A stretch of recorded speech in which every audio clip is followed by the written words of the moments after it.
Sorry about the delay, man. I've had this I had an issue with this damn I have a drainage thing here. It's a little gross, but I had this surgery yesterday on my neck, and it's kind of a lot bigger cut than I thought it was going to be. Like they cut all the way from my ear to down by my collarbone, and so it's been kind of this thing's been annoying. I can imagine. I'm sorry you're going through that. Hopefully you have a quick healing process. Yeah, me too, man. I appreciate that. Yeah. I'm feeling good. Like I don't feel sick or tired or run down or anything. And it's very little pain. So I try to avoid pain meds.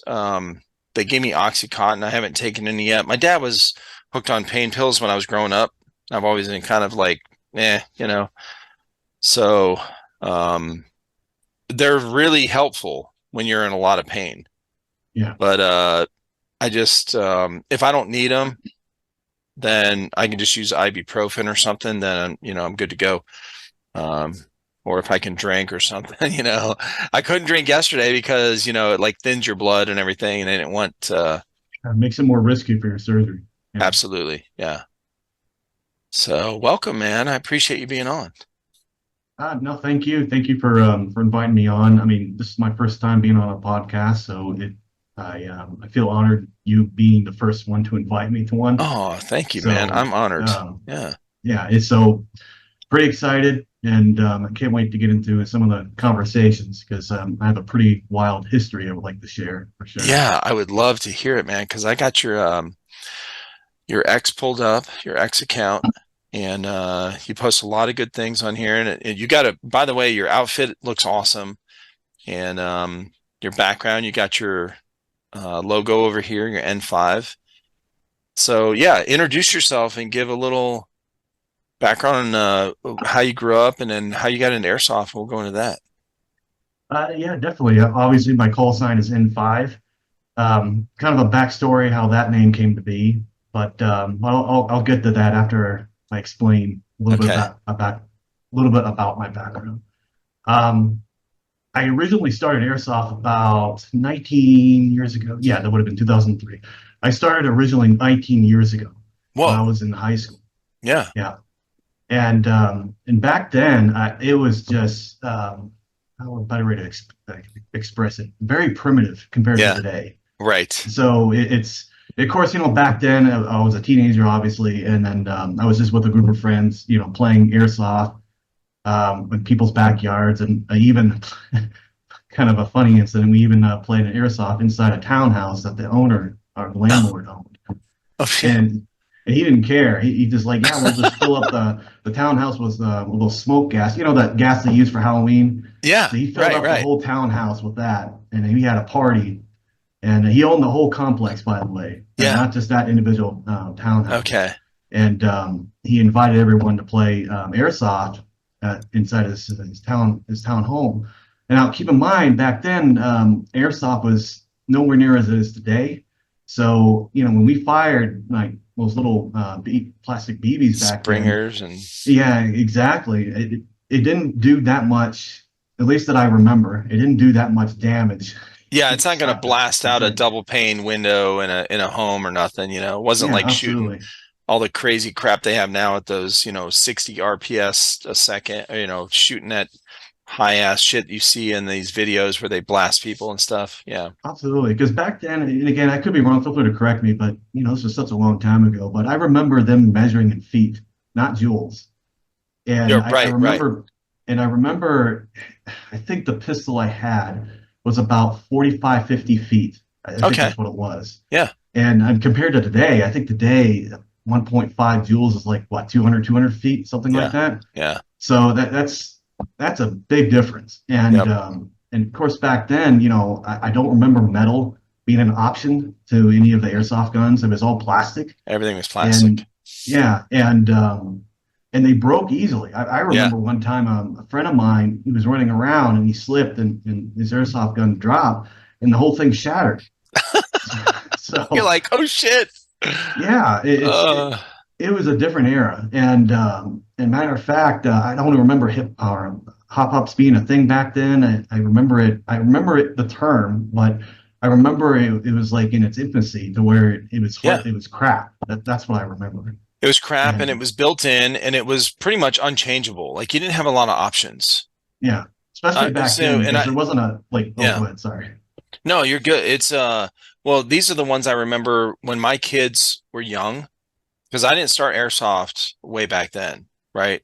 I only started 5 years ago when we started this channel. That's when I got introduced to all the new Airsoft stuff when my boys started playing. But when my boys were like 12, 11, 12, I bought them those springers, different types and pistols and little short guns, and they were all springers. And there was no way to break them down or take them apart. And I didn't know what a hop up was. Like it was just built in, and it just shot what it shot. That was it. you know. Yeah, it's just. I mean, especially with playing with players today, obviously they, especially the younger generation, they really don't. They really take for granted what they have compared to what I was playing with Yes. in high school. So it's big difference. And I only was in playing airsoft for a few years. I think I got out of it in 2007, and of course I got out of it because obviously I graduated from high school and immediately focused on my career. So I didn't stay into it. So I stayed out of it for about what, 15 years? Yeah, it would have been 15 years. Oh, okay. And I recently got back into it about, when was it? Last March. So it was recent. Yeah. Last March, February, somewhere around there. What sparked And that?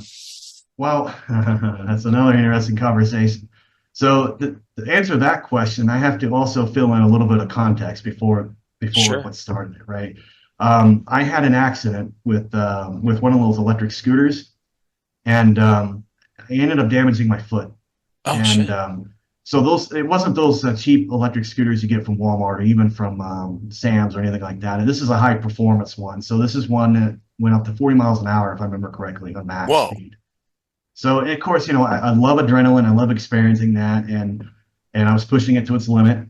And with this specific model that they had the brakes in reverse. And if I remember correctly, I think it was because that model came from not from the United States; it was shipped in from out Oh, of country. okay. So their code, if I remember correctly, is they have it flipped. So I, by accident, forgot that this is a out of country version. And for a split of a second, I was going about 35, 36 miles an hour. And I pushed the wrong one. And when I did, I accidentally braked my front tire instead of my Mm, back, right? So as soon as I did that, immediately flipped. yeah. And of course, I was wearing protective clothing, helmet, all that stuff. So I didn't, at least at that specific moment, I didn't feel I felt any type of injuries at all. I thought it Hmm. was awesome. Matter of fact, I bragged about it to my wife when I got home, and she thought it was crazy. So, I think it was about maybe a few days later is when I noticing my foot started to feel a little bit off. And matter of fact, it was swelling. Yeah. And that's when okay, I might as well just go to the doctor and whatnot. So went to the doctor at that time, and this would have been what, 4 years ago, 3 years ago, somewhere around there.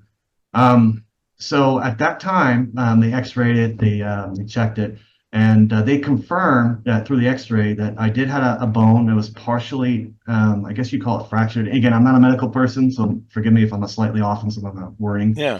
but it wasn't heavily damaged. It was a little bit like Yeah. micro, if I remember correctly. I mean, that's all it And takes, though. oh, On absolutely. a bone, So it'll create some pain. Yeah. absolutely. And of course, it was a little bit swelled, but I wasn't experiencing hardly anything. I mean, on a Yeah. pain scale, maybe 0 to 1, somewhere around there. Yeah. So the doctor, after I was explaining how I felt and their expert opinion at the time was that you'll heal. Just, you don't have to put a cast or anything. It looks like you can walk okay. Mm. Just make sure that overextend the foot. Overuse it. Yeah. Yeah, exactly. For the next few weeks, Hmm. and then if it gets worse or stays the same within a few weeks, please come back in and we'll Hmm. reevaluate. So of course, it felt better. The swelling went down. I didn't feel any pain. Okay. Well, Okay, so now go forward in time another 6 or 7 months. So that's when I started noticing pain on the foot again. Mm, And every now and then, it was sporadic. Every now and then, the swelling would appear and it'll go back down. yeah. And then the next few days, the swelling would go up and come back down. Hmm. So I kind of ignored it because I was thinking, well, okay, I mean, it is getting better, even though it's coming back, even though it was kind of a Right. stupid thought process back then.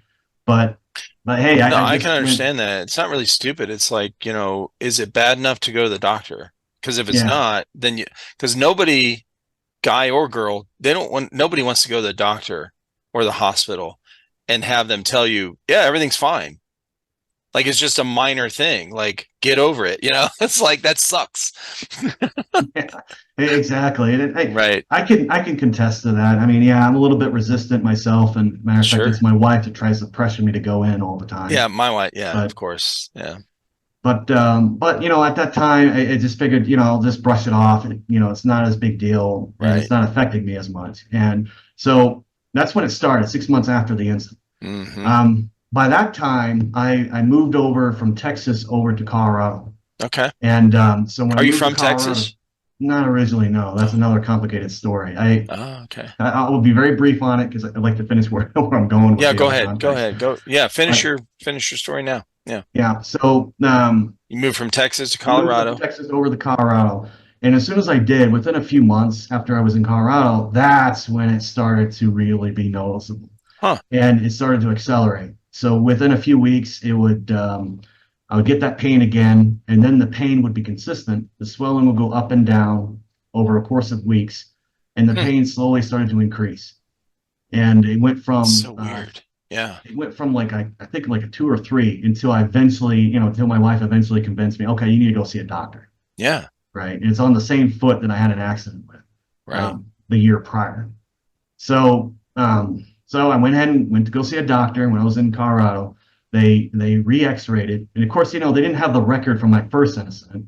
Oh. So they immediately told me the same story that yeah, your bone is there's some damage on it, and matter of fact, it'll heal, and this is what you need to do, and a lot of yada yada. And then I brought up, well, actually, this same injury that you're looking at is the same exact spot where I had the previous damage at from the previous X-ray, when I first had the accident. So they asked to compare it since the previous record, right? Okay. So after they compared it to the current incident with the second X-ray, then they came out with a Hmm. different conclusion immediately. They said, actually, no, it's getting worse.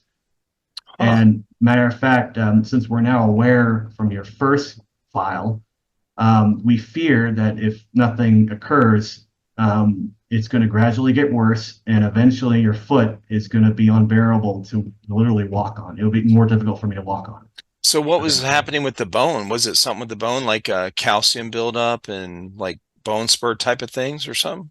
Again, I'm not a medical person, but what they told me was that it didn't heal correctly, and that Oh, there was a portion of it where it was damaged, and it looked like it healed, but it healed incorrectly. yeah. And because it was healing incorrectly, it was spreading incorrectly. Hmm. Again, I'm not a medical person, but that's how I understand Right, right. it. So, that being said, if nothing was done, eventually that it would be incredibly difficult to walk on that foot. So they recommended surgery to correct it. Right. And so, long story short, they scheduled the surgery. The surgery was done, so they had to open up my foot, and they did correct it. Mm. So within a few weeks, the bone. I mean, they did another review, and the bone was healing correctly this time around, Huh. and everything was improving. But because it was on the foot, and I'm sure you know about the foot anatomy, but there's really nothing there other than your muscle, right? So they have to cut through your muscle to get Yeah, your through the bone. tendons, a lot of Yeah, tendons. And yeah, tendons are very difficult to heal, man. yeah, Like cut my muscle all day. Leave my tendons alone because those things hurt. yeah, yeah. Yeah, it's It very certainly painful. did, especially after the Hmm. fact. But Yeah, they your told me rehab, that I imagine your rehab was very painful. it was interesting Yeah. and a little bit different. Okay. That's a good way to put it. Yeah. Yeah. So I mean, the one thing they told me was that after I go through the healing process, and they cleared me that it was healing. They Yeah. gave me the big boot, obviously, Yep. and I wasn't allowed to drive. And then after I think like can't remember how long, about a month and a half later, they reevaluated me and they said everything was good. We're going to give you the smaller boot, and the smaller boot will allow you to drive. Just but be careful, but keep your foot up. And one of the things they told me at the second stage of recovering is that you now need to start using your foot and you need to start using your muscle there, because if you don't, then it could. What was the wording they said? I remember them saying it'll lock up, and then I don't remember the other terminology they said. Gotcha. Yeah. But basically, if I don't keep using it, then I might not have a full recovery. Yeah. That's how I understood it. Like it'll So atrophy and yeah. yeah. So at that point, fast forward a few months after that, I ended up getting rid of the boot entirely. I tried to exercise the foot by walking around, and obviously I used to be in cross country in high school, but I didn't want to Okay. run. So I ended up walking for a few miles as much as I could every day. Yeah. But it didn't feel right, and it felt more tight. So it felt a little bit more. It took more harder work to use it. I don't know how to explain it. Yeah. So I checked back into the doctor, and they told me that it is healing properly. You just need to keep exercising the foot. Yeah. Yeah, Rehab. Yep. Physical yeah. rehab. So, after hearing it from them, I was a little bit losing faith on, is this really going to work? Because I've been Right. doing this for a while, and it's not. I mean, I feel like it's incredibly tense, and I have to Uh-huh. work more on it. So, a colleague of mine who's in the medical field as well, he requested to look at my file. So I was able to give him a little bit of access to that, and he looked at the X-ray and stuff like that. And he said, "Dude, you're all good. We just need to get you motivated to go outside. Huh. So what will motivate you to go outside and exercise?" I said, "I don't know. I mean, I used to be in cross country, but I don't want to run because I'm that's behind my That's a little days. I don't too want to, hard. Yeah. It's a little you know, too hard on the foot. Yeah. It really you know." is. So, both me and him were into guns. We started talking about that, and then he just randomly mentioned, "Well, here's a crazy idea. How about you get into airsoft? I mean, therefore you can control the type of play style you do, and you can Right. control basically, how much exercising you put into it, Mm-hmm. and that might help because it doesn't look like that um, that it's that how did he word it? It didn't look like where if you keep pounding on the foot, it's not going to hurt it. You need to exercise it. That's the problem." Right. So I was like, "Well, are you serious?" And he said, "Yeah, give it a try. And I mean, if you like it, you like it. If you don't, you know." And I was like, "Okay, I'll give it a try." Yeah. So now that gets up to the point where I went into Fox Airsoft for the first time. Yeah. And of course, I haven't been into it for, at that time, 15 years, right? Yep. So, brand new guy out of state, don't know anybody. You're limping on And the field. Gimpy. yeah, yeah. So, the first time around, of course, at that time, I wasn't running as much. So, of course, Right. my body had a shock on, Sure. on Yeah. You got running. done with And that first day. You're like, fuck. I'm sore yeah, as hell. it certainly was. That nearly killed me. So, Uh-huh. but I gave it a try, and then I was like, I don't know, am I still going to do this? And my wife encouraged me, "Let's just go one more time. If you don't like it, Oh, that's then cool, man. just I don't love even to hear bother that, with by it." the way. I love to hear when I talk with people about how their spouses really encourage them or they play with them, like go out with them and stuff. It's one of the few sports or one of the few hobbies that adult males, right, have, like golf and softball, the things they get into after they get out of high school and college and stuff. It's one of the few things that their wives go with them on is the airsoft thing. And it's really common, man. I love, or they support them, The going. support, yeah. Yeah, dude, that's great. Okay. So she was with you on that. Yeah. So I took her advice, and I went the second time. And when I went the second time, and keep in mind the first time I was alone, no one really was interacting with me. And of course, keep in mind I think I'm nearly twice the age of everyone there. Well, mostly everyone there. Yeah, I'm sure. So I was a little bit disencouraged. Yeah, But yeah. on the second time, a complete 180. On the Okay. second time, that's when I met Spaz. And Really? yeah, it was Oh, on that Spaz is second meeting. awesome, bro. Yeah. I feel like that dude could motivate just about anybody.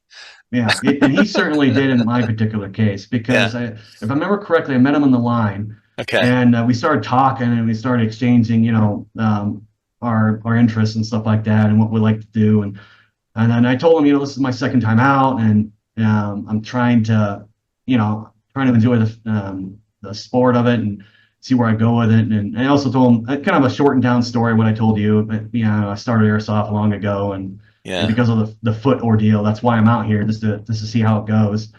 And he said, "Dude, how about yeah, just tag up with me. Matter of fact, yeah, if you like, we can share a table and we'll tag up and we'll play and just go from there."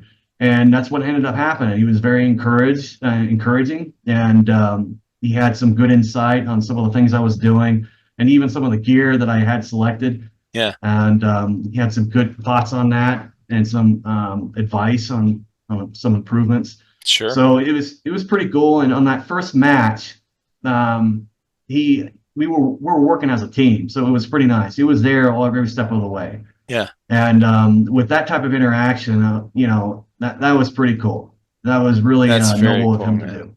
Yeah, I love to And hear that. Yep. and he was the one that brought me from the brink, if that makes Hmm. sense, from Yep. kind of brushing off and getting out Yeah, on the like, hobby, okay, am I basically. going to continue or not? And then now this is a common story too, man. Like one of the guys to talk with in Japan, Mayday, his YouTube channel is called Mayday-san.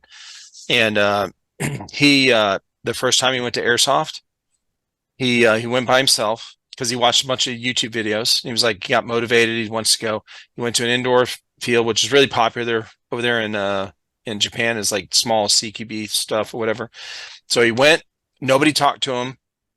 He spent the 90% of his time at the field on the bench, in respawn, waiting because he kept getting shot. He didn't know the field. He didn't know anyone. He wasn't, on a team. Nobody talked to him. He went home and called his buddy that talked him into going and said, "I'm going to sell my stuff. I don't want to do this anymore." And his buddy convinced him to go a second time to a different field. And he went, and the same thing happened. He met somebody there that was very welcoming and, "Hey man, oh, you're new here? Come here. Let me show you this and let me give you some tips on this." And they got him on his team, and helped him go through the whole thing. Totally different experience. He's been into it ever since. It's been years and years. This dude's got like 40 guns. I'm Yeah, talking it's when I quite did the impressive. podcast with him, if you look, I used his screen. He sent me a screenshot after we were done because he was reaching behind him, pulling these guns off the rack and then showing it. It was like a whole show and tell thing. And then he would just lay them on the floor and then reach and get another one, right? Pistols and everything. So at the end of it, he had his whole floor covered with these guns. He took a picture of it and he sent it to me. And I said, "I'm going to use that for the screenshot." So the screenshot for the thumbnail, I use that screenshot for the thumbnail of the podcast, and it's just all these guns around. But it's a great testament to, okay, you go once, you feel discouraged, you go another time, and you have a totally different experience because of the community, and that's like, what I'm finding out. It's like all these people I've talked with throughout the world is the community, man. It really, really helps. It's like that camaraderie. Yep. Absolutely. And I'm just glad that in my particular case, a similar situation, what you're describing, that Spaz was there to basically to encourage me to move forward. Yeah. So that was pretty cool. It was very honored to have met him and had that interaction with him at that time. Yeah. Otherwise, it would have been a completely different story. Yeah, So when I had him on the it's first time, I was like, dude, this guy, I could see him being a motivator for other airsofters. Like his name fits him well. He's got a lot of energy. he certainly does. I love his playing style because Yeah. I'm kind of of course we'll get into this later, but I would say I'm kind of a hybrid between Spaz and the Grinch. If, Okay. if you I think you met the I Grinch follow the previously Grinch. Yeah, before. yeah. Yeah, I've Yeah. talked with him. Yep. So, I love the tactics. I love the patience. But at the same time, if I see a vulnerability by rushing it, I'm going to take it.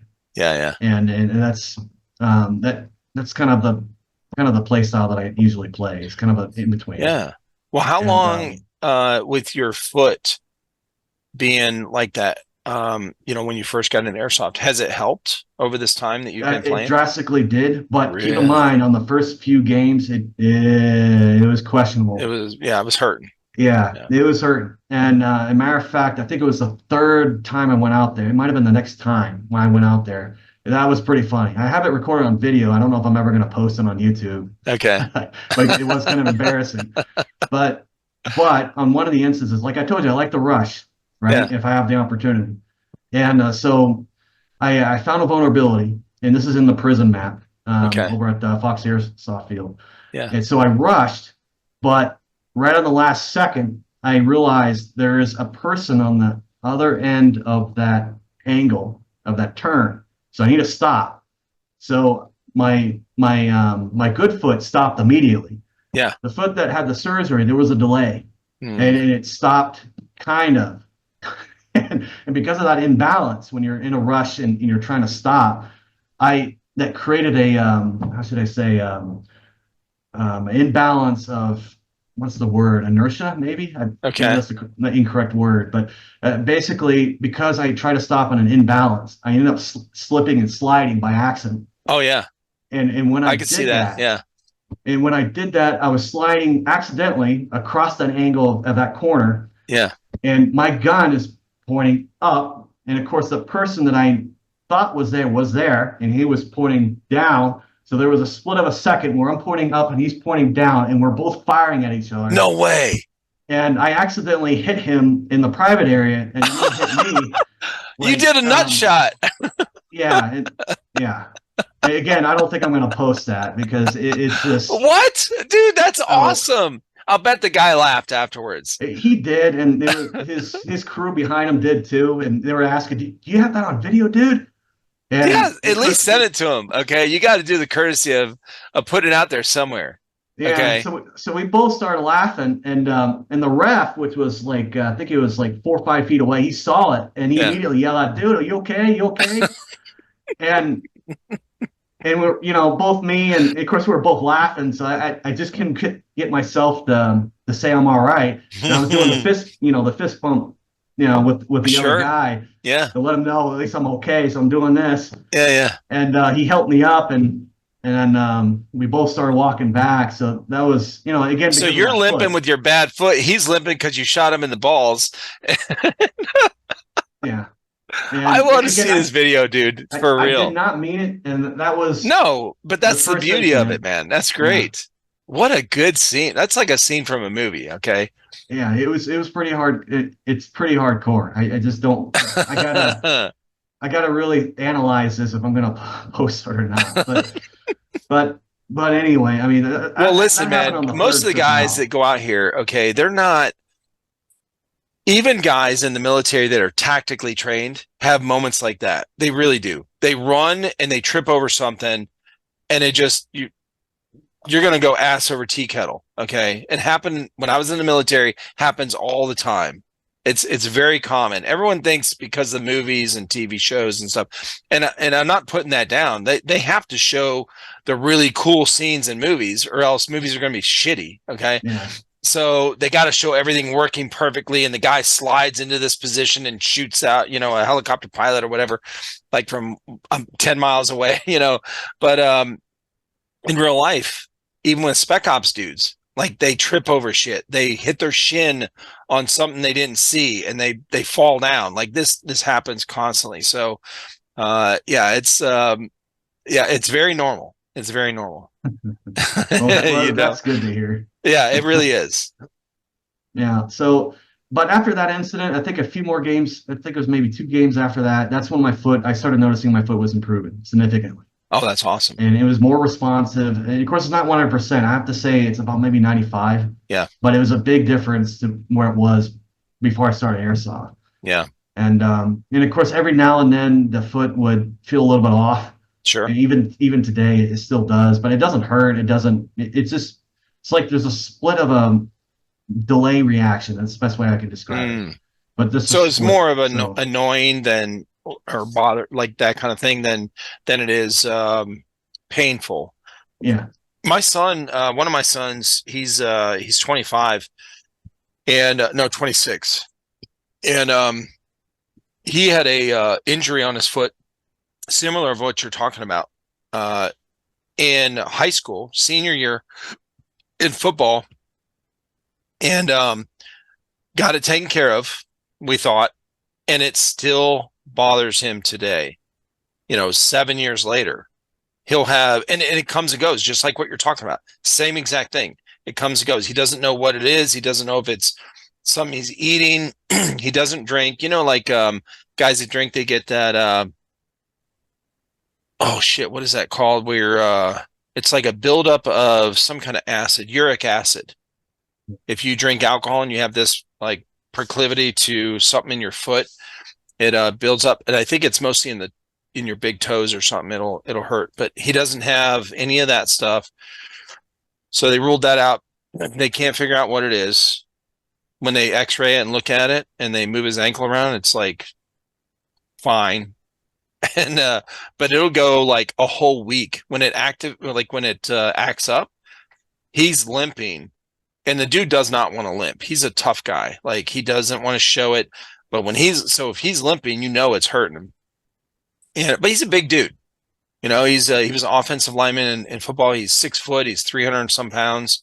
And he's muscly, but that's a lot of weight to put on an ankle that's not 100%. But it's just a weird thing. Same thing like what you're talking about. He still has these issues.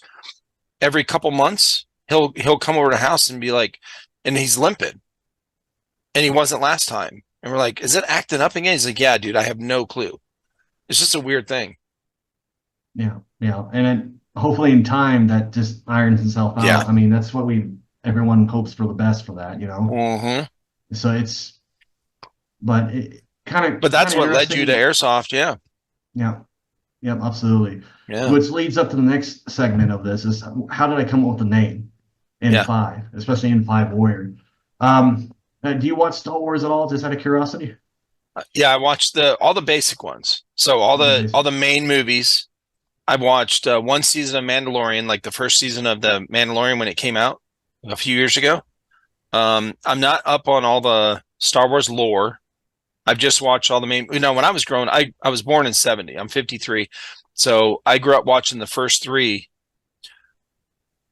which ended up being the last three, I guess. But I watched Star Wars: New Hope,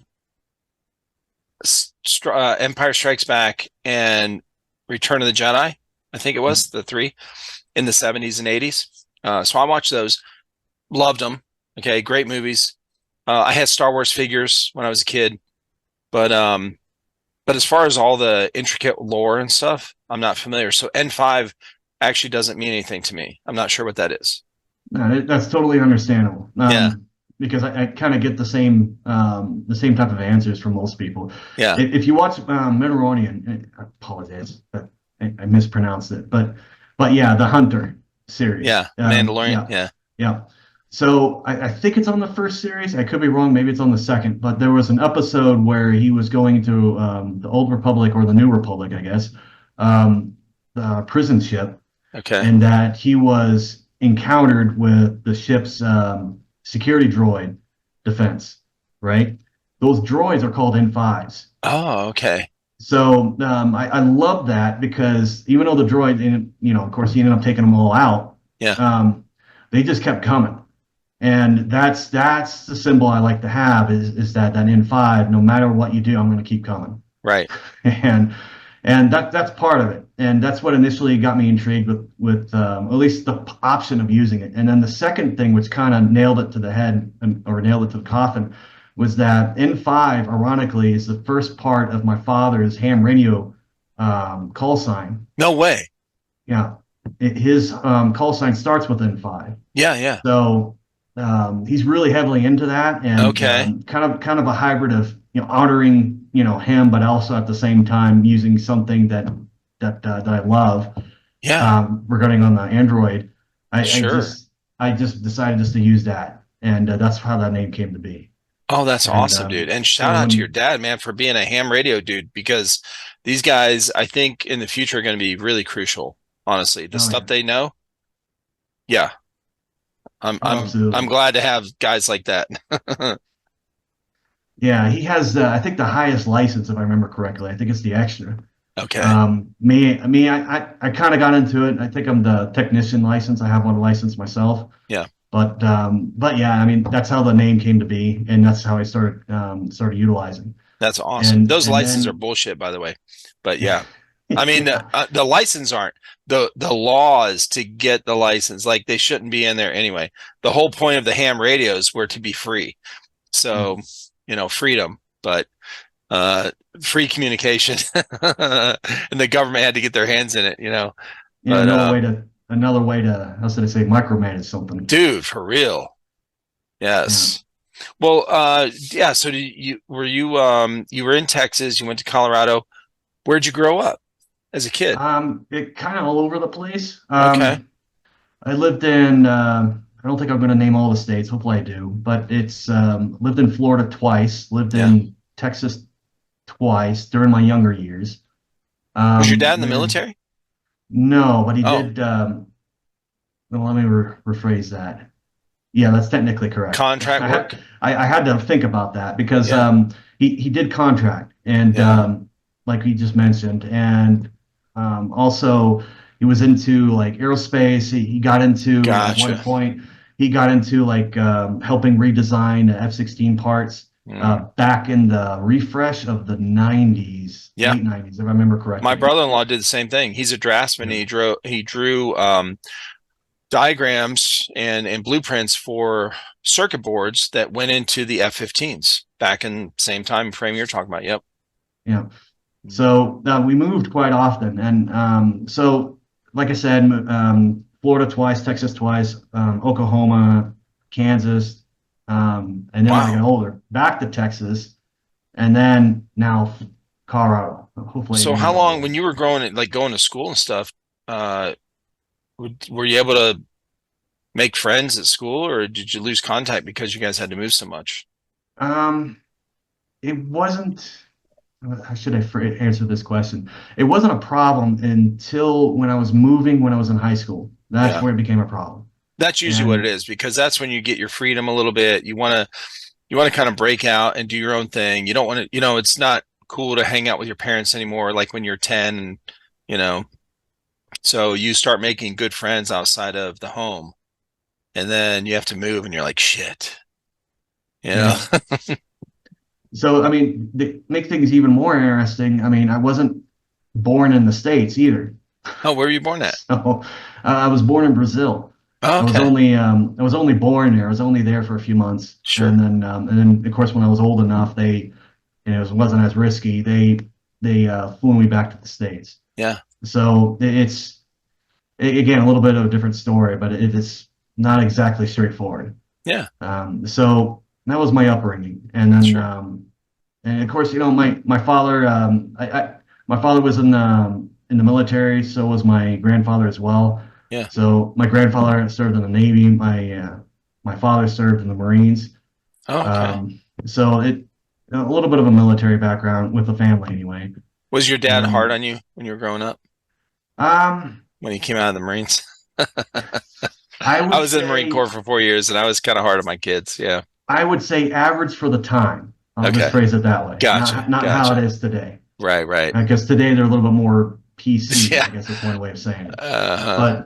But I'm glad he brought me up the way he did, and not just my father, my mother as well, Yeah.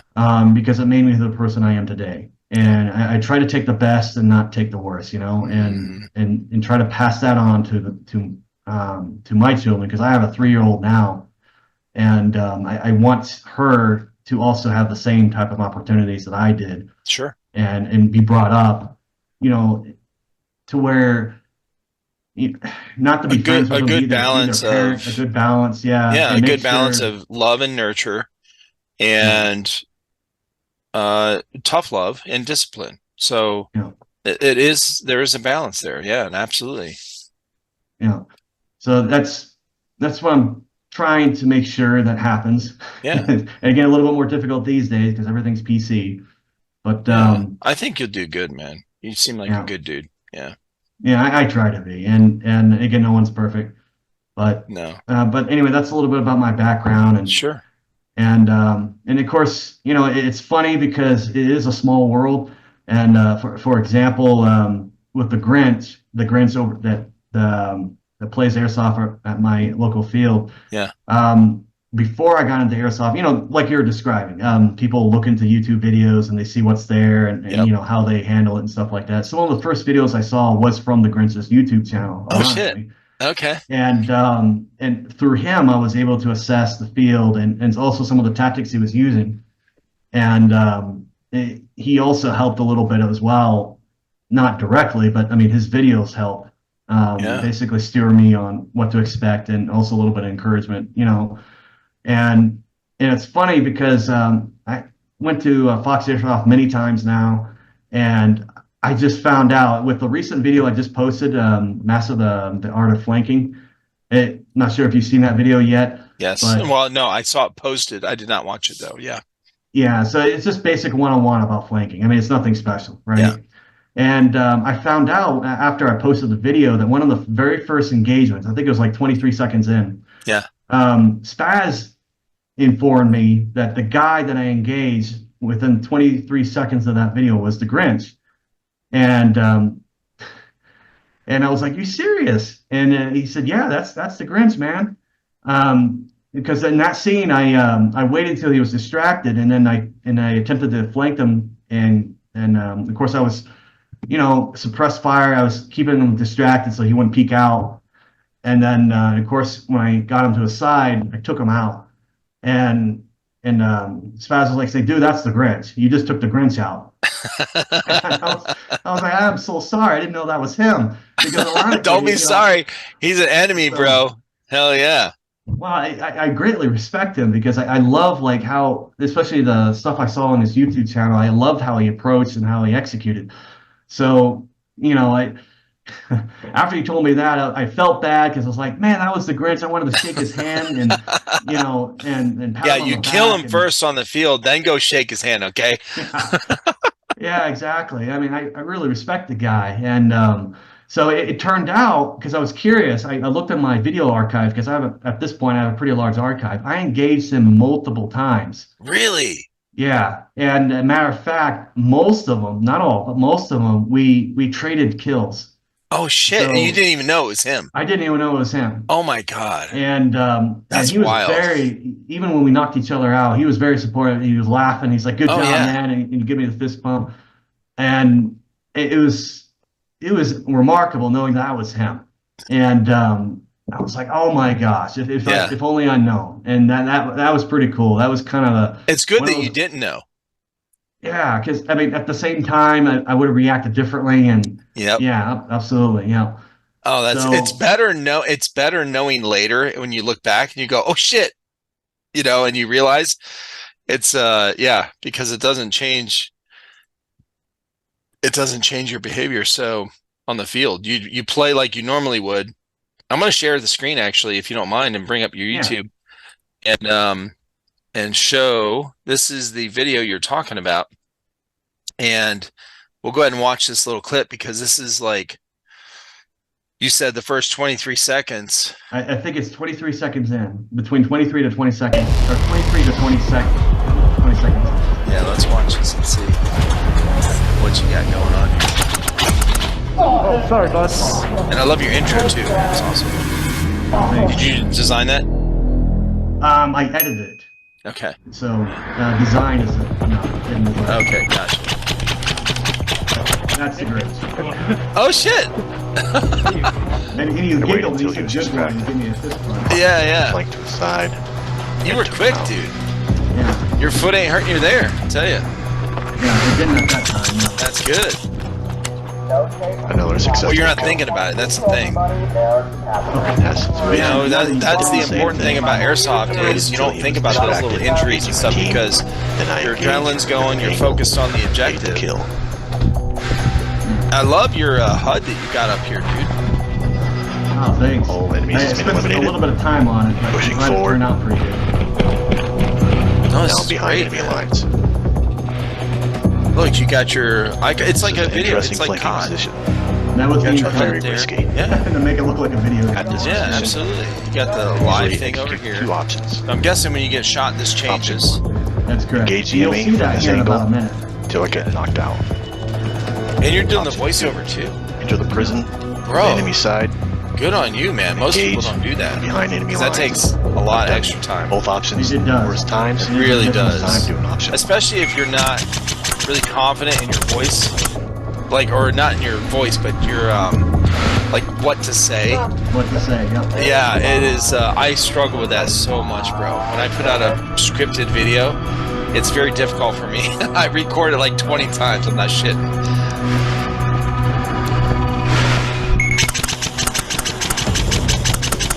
It's a cool looking field, man. They got some big ass logs out here. Tree stumps. Yeah, This is Fox Airsoft. That's what we're at Fox Airsoft.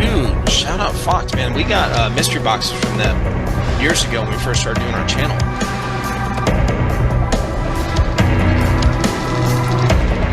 Of course, if you wait another 30 seconds, I think that's when we'll end up being killed here. And I love the background music. It's so it's like giving me some action movie vibes here. Thriller.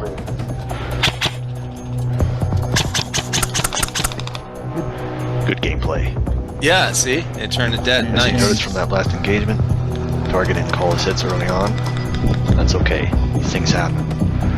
If that happens to you, don't let it bother you. We're all out here to have fun. Oh, that's awesome, dude. Yeah, I appreciate it. Appreciate the positive feedback. No, for real. And you got a great voice on there too. Yeah. Damn. For Yeah, real. it took a little bit of practice, but I was able to nail it down. You got this voice that sounds like in Call of Duty, you know, like the these dudes from the helicopter or the C-130 or something like that. Like it sounds authentic. I've seen a lot of videos where the guys do voiceovers and they do character kind of you know, switching back and forth between character stuff, and they don't sound like, the voice doesn't sound like it should go with that scene. That scene or that yeah. person, yeah, or that character. Yeah, you got a great voice on there, man, for real. Thanks, Yeah, I appreciate that's that. awesome. And again, it Yeah. took some practice, but I was able to. Of course, I'm still improving, but I was able to make it just right. It really is. Doing those voiceovers is the next step from recording the video and editing the video, and then you have to do the voiceover, and it is an extra step that adds a lot of work to it. I've done it, and I didn't do it very often, and I stopped really quickly because I was like, nope, F this. It took so long, bro. But I commend you for doing that, man. It really enhances the video. I appreciate that. Yeah. Yeah. And the music I'm using is all copyright authorized. Right. So Exactly. I'm not going to get pinged out of it. No, So- I always use, dude, listen, when I post something, if it's going to have music, I mean, these podcasts don't, but before, if I was going to post something, I go to the YouTube music thing and download whatever, and I just use whatever is authorized there. Yeah. Like that is, and there's a couple of channels on YouTube that post copyright free. Like I think one channel is called Copyright Free Music. I've followed him for a long time. I've used some of his stuff. He's got really, really good music on different genres and stuff. But yeah, so I do the same thing. I don't use mainstream music for any of the videos. So Yeah. Because I'm noticing. Oh, go ahead. well, one part of that is also I like to find new stuff, you know, like new music and stuff that's not mainstream. Yeah, for sure. And because like it makes it like you just described, where it's not mainstream, it makes it a little more unique, and it makes you stand out just a little bit, right? So that was part of the logic of why I started to use some of the music that I do, because I don't want to copy someone else. I just want to stand out, make me a little bit different. Because with the logo introduction that you saw, and also at the very end, I do this in every video, even on my shorts. On the very end, I always say "to be continued." That was done intentionally because I wanted to show that I'm the only one that's doing that. That's a little bit of a difference. It really is. I just saw that. I didn't know that. Okay. You'll see it here in about maybe 15 seconds. Yeah, and so you still have the background music. Something as subtle as that. I do that consistently. So I love that. that Yeah, because that's a lot of people do the thanks for watching or something like that. I mean, people they'll end the video in a certain way, but it's yeah, to be continued. That's cool, man. Yeah, you got a really good what did you study like in school and stuff, and did you go to college? Did you study media and that kind of thing? Is that what you went into? actually no. At least on the video editing thing, that portion of it was self-taught. Okay. And of course, it's gradual over time. So I started getting into it when I was in high school. All those years ago. And then over time, I was curious to see what I can do with it. And then I stopped for a few years and I got back into it for a few years, just to mess around. The peak of my creativeness was about, I think, like 6 years ago when I used After Effects and I was able to generate or render a really realistic space scene of something similar to Star Wars, where it focuses Yeah. on space, on the stars, and then it suddenly drops down and it focuses on a planet and it zooms into the planet, and then you see a ship fly by into a planet, Yeah. right? I was able to duplicate that. And of course, Yeah. I Yeah. wasn't able to duplicate the ship, but I was able to duplicate everything else, the space, the transition over down to the planet, and the planet looked very realistic. Okay. That was the peak of it. So that was again 6 years ago. So one thing one of my teachers taught me when I was in high school is that you don't necessarily need to be a master at something. No. You just need to know enough to where later on in the future you can easily get back into it, right? And that's what helped me be able to, especially if you pay attention to my YouTube channel, you'll notice on each video release I'm releasing, each video editing improves significantly. And that's because on each stage, on each release, I'm remembering and I'm reduplicating what I used to do in the past. Yeah. So it's gradually coming back and it's gradually improving. And matter of fact, I was just telling this to Spaz the other day that just the other week I was messing around on just to see if I could duplicate the Terminator HUD scene where Oh, it's yeah. the red scene and you get Yes. the scanning and all that and All that and, DOS looking shit coming up. Yeah. yeah. So I was able to successfully duplicate that. And also everything is copyrighted protected. So, I mean, I'm Right. going to phrase that. I can use it and I won't get paid for it. Right. Let's phrase it that way. Yeah. Right. So it's copyright authorized. Yeah. And I was telling Spaz that I may release maybe a few shorts of that just to see how the audience reacts. And then depending on how that goes, I may create a series out of that where I'm going after Spaz as the leader of the airsoft resistance or something. Yeah. like that. Yeah. And me and him were talking about it, and he said, "Dude, that would be pretty awesome." And I told him, "Well, I'm going to see how the shorts go, and then depending on how I get a reaction on that, I'll make a determination if I'm going to create a series out of that or not." Yeah. That'd So be I cool, mean, man. so just to backtrack a little bit, I mean, it's just things I used to do in the past that I again self-taught. I wasn't really taught in a classroom or anything. Things I did over the years and just gradually helped in my re-entering of Airsoft. Yeah. Right? So Now, were you doing any kind of video editing or anything, filming and all that before Airsoft? yes, I was years ago. Yeah. I used to be into RC helicopters. That would have been 10 years ago. So not the ones that you buy from Walmart or Sam's. I mean, you literally have to build these things. And they're like, what scale? well, they call it, at least 10 years ago, I'm sure it's the same now. There was a 400 size, 600 size, and 700 size. So 700 size, to translate, would be the length of both of my arms. That's the length of a helicopter. So it's like a 1/4 almost, or 1/5 of a real size helicopter. Yeah. Like four of those put together, or 5 of those put together would be, okay. Because I used to build models and stuff. It would be like a 1/10 or 1/200th or whatever it was, depending on how small it was. Okay. So I used to build them and I used to fly them, and after that was fun because, dude, for real, those are big, bro. They're big and they're expensive. I had like 3 helicopters at the time. There was a 600 class, 700 class, and a 450 class, and together combined, I think it was like over almost pretty close to $10,000 Holy worth. shit. And You don't want to so, crash those. What'd you do? well, Start out on a Microsoft Flight Simulator? Because that shit's no, realistic as hell, bro. no. What I did was, of course, at that time, I couldn't.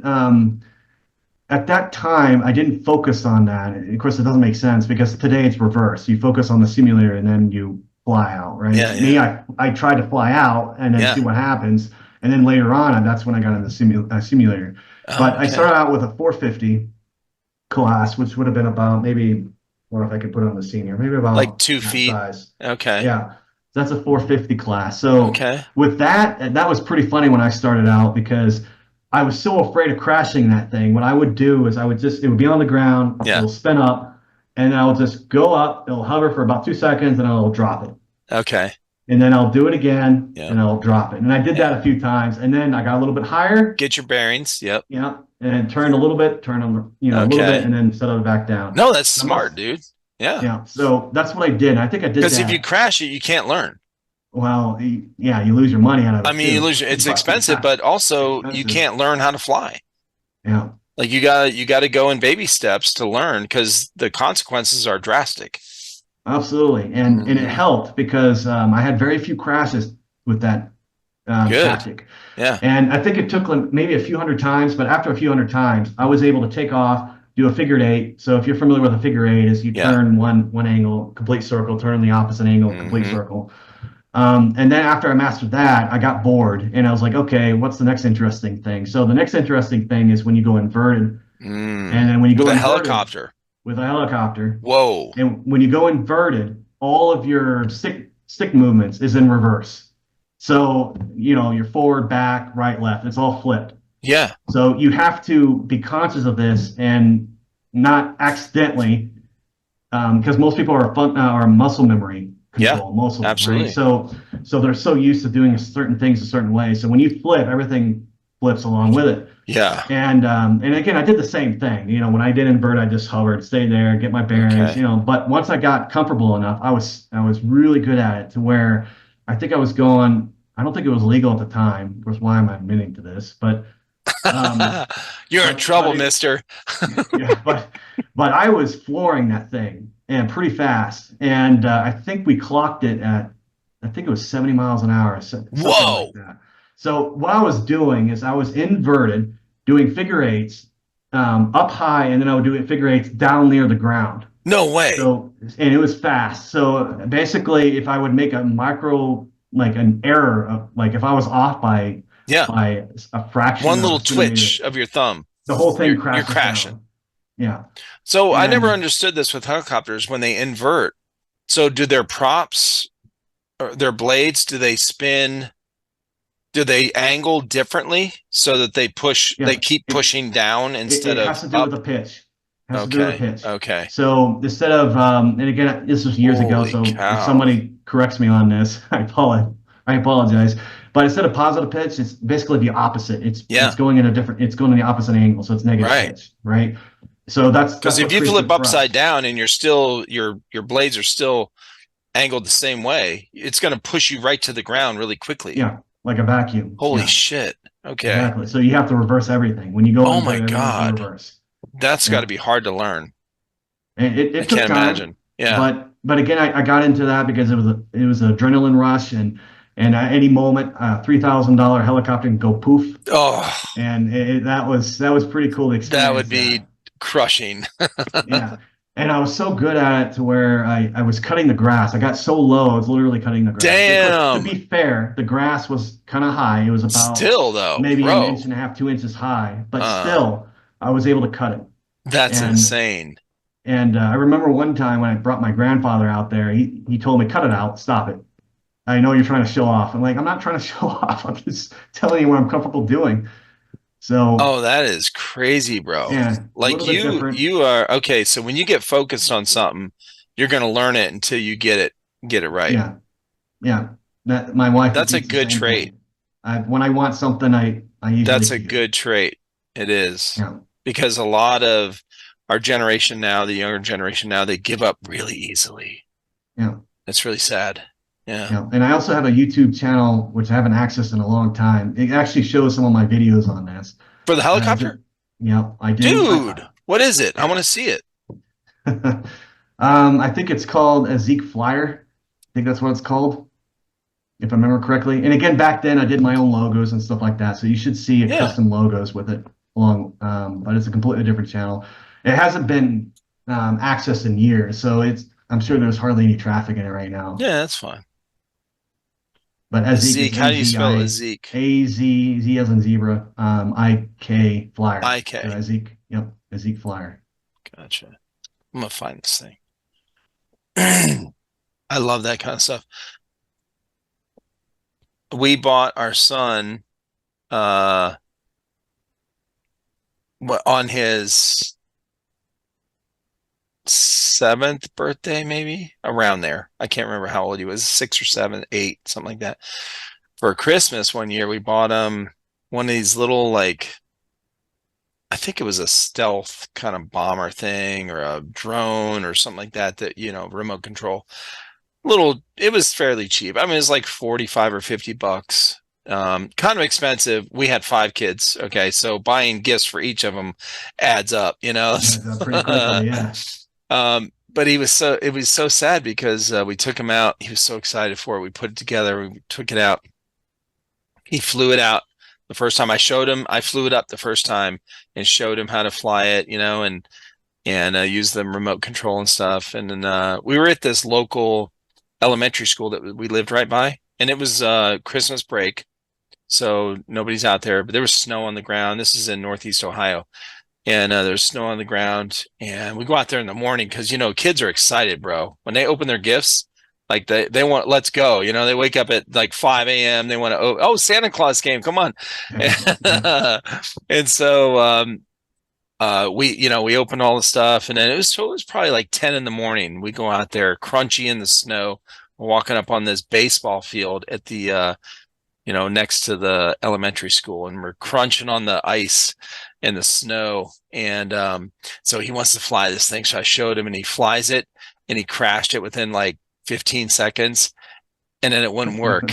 I mean, it just snapped. I think a lot of it had to do with the temperature too. It was really cold, and all that plastic and everything got really cold, so it was really brittle. Absolutely. And so when he hit the ground, it just, and he cried for like 5 minutes. But we got back home. He had a bunch of other toys and stuff for that year, but it was fine. But yeah, man, they're difficult, man, to learn how to start flying. So you never know. Yeah, absolutely. It's a different learning curve. That's for sure. Yep, that's it. So that the header that you see right there, I actually did myself. Okay, this one up here. Yeah, That's and again, nice. that was like 10 years ago. So Yeah, it's good, dude. I like it. Okay.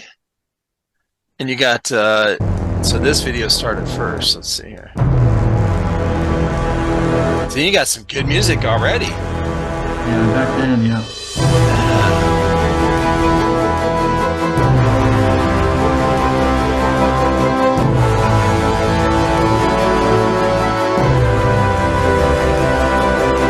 Yeah, it's about 2 feet, 2.5 feet.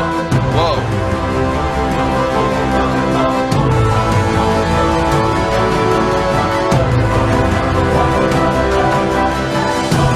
This is cool, bro. What the? You're doing all kind of tricks with that thing.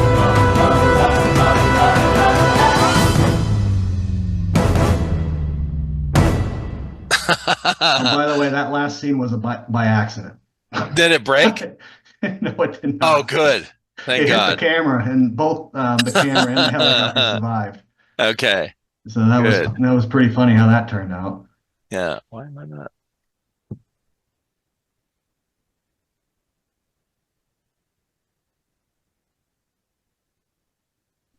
Why can't I click on this thing?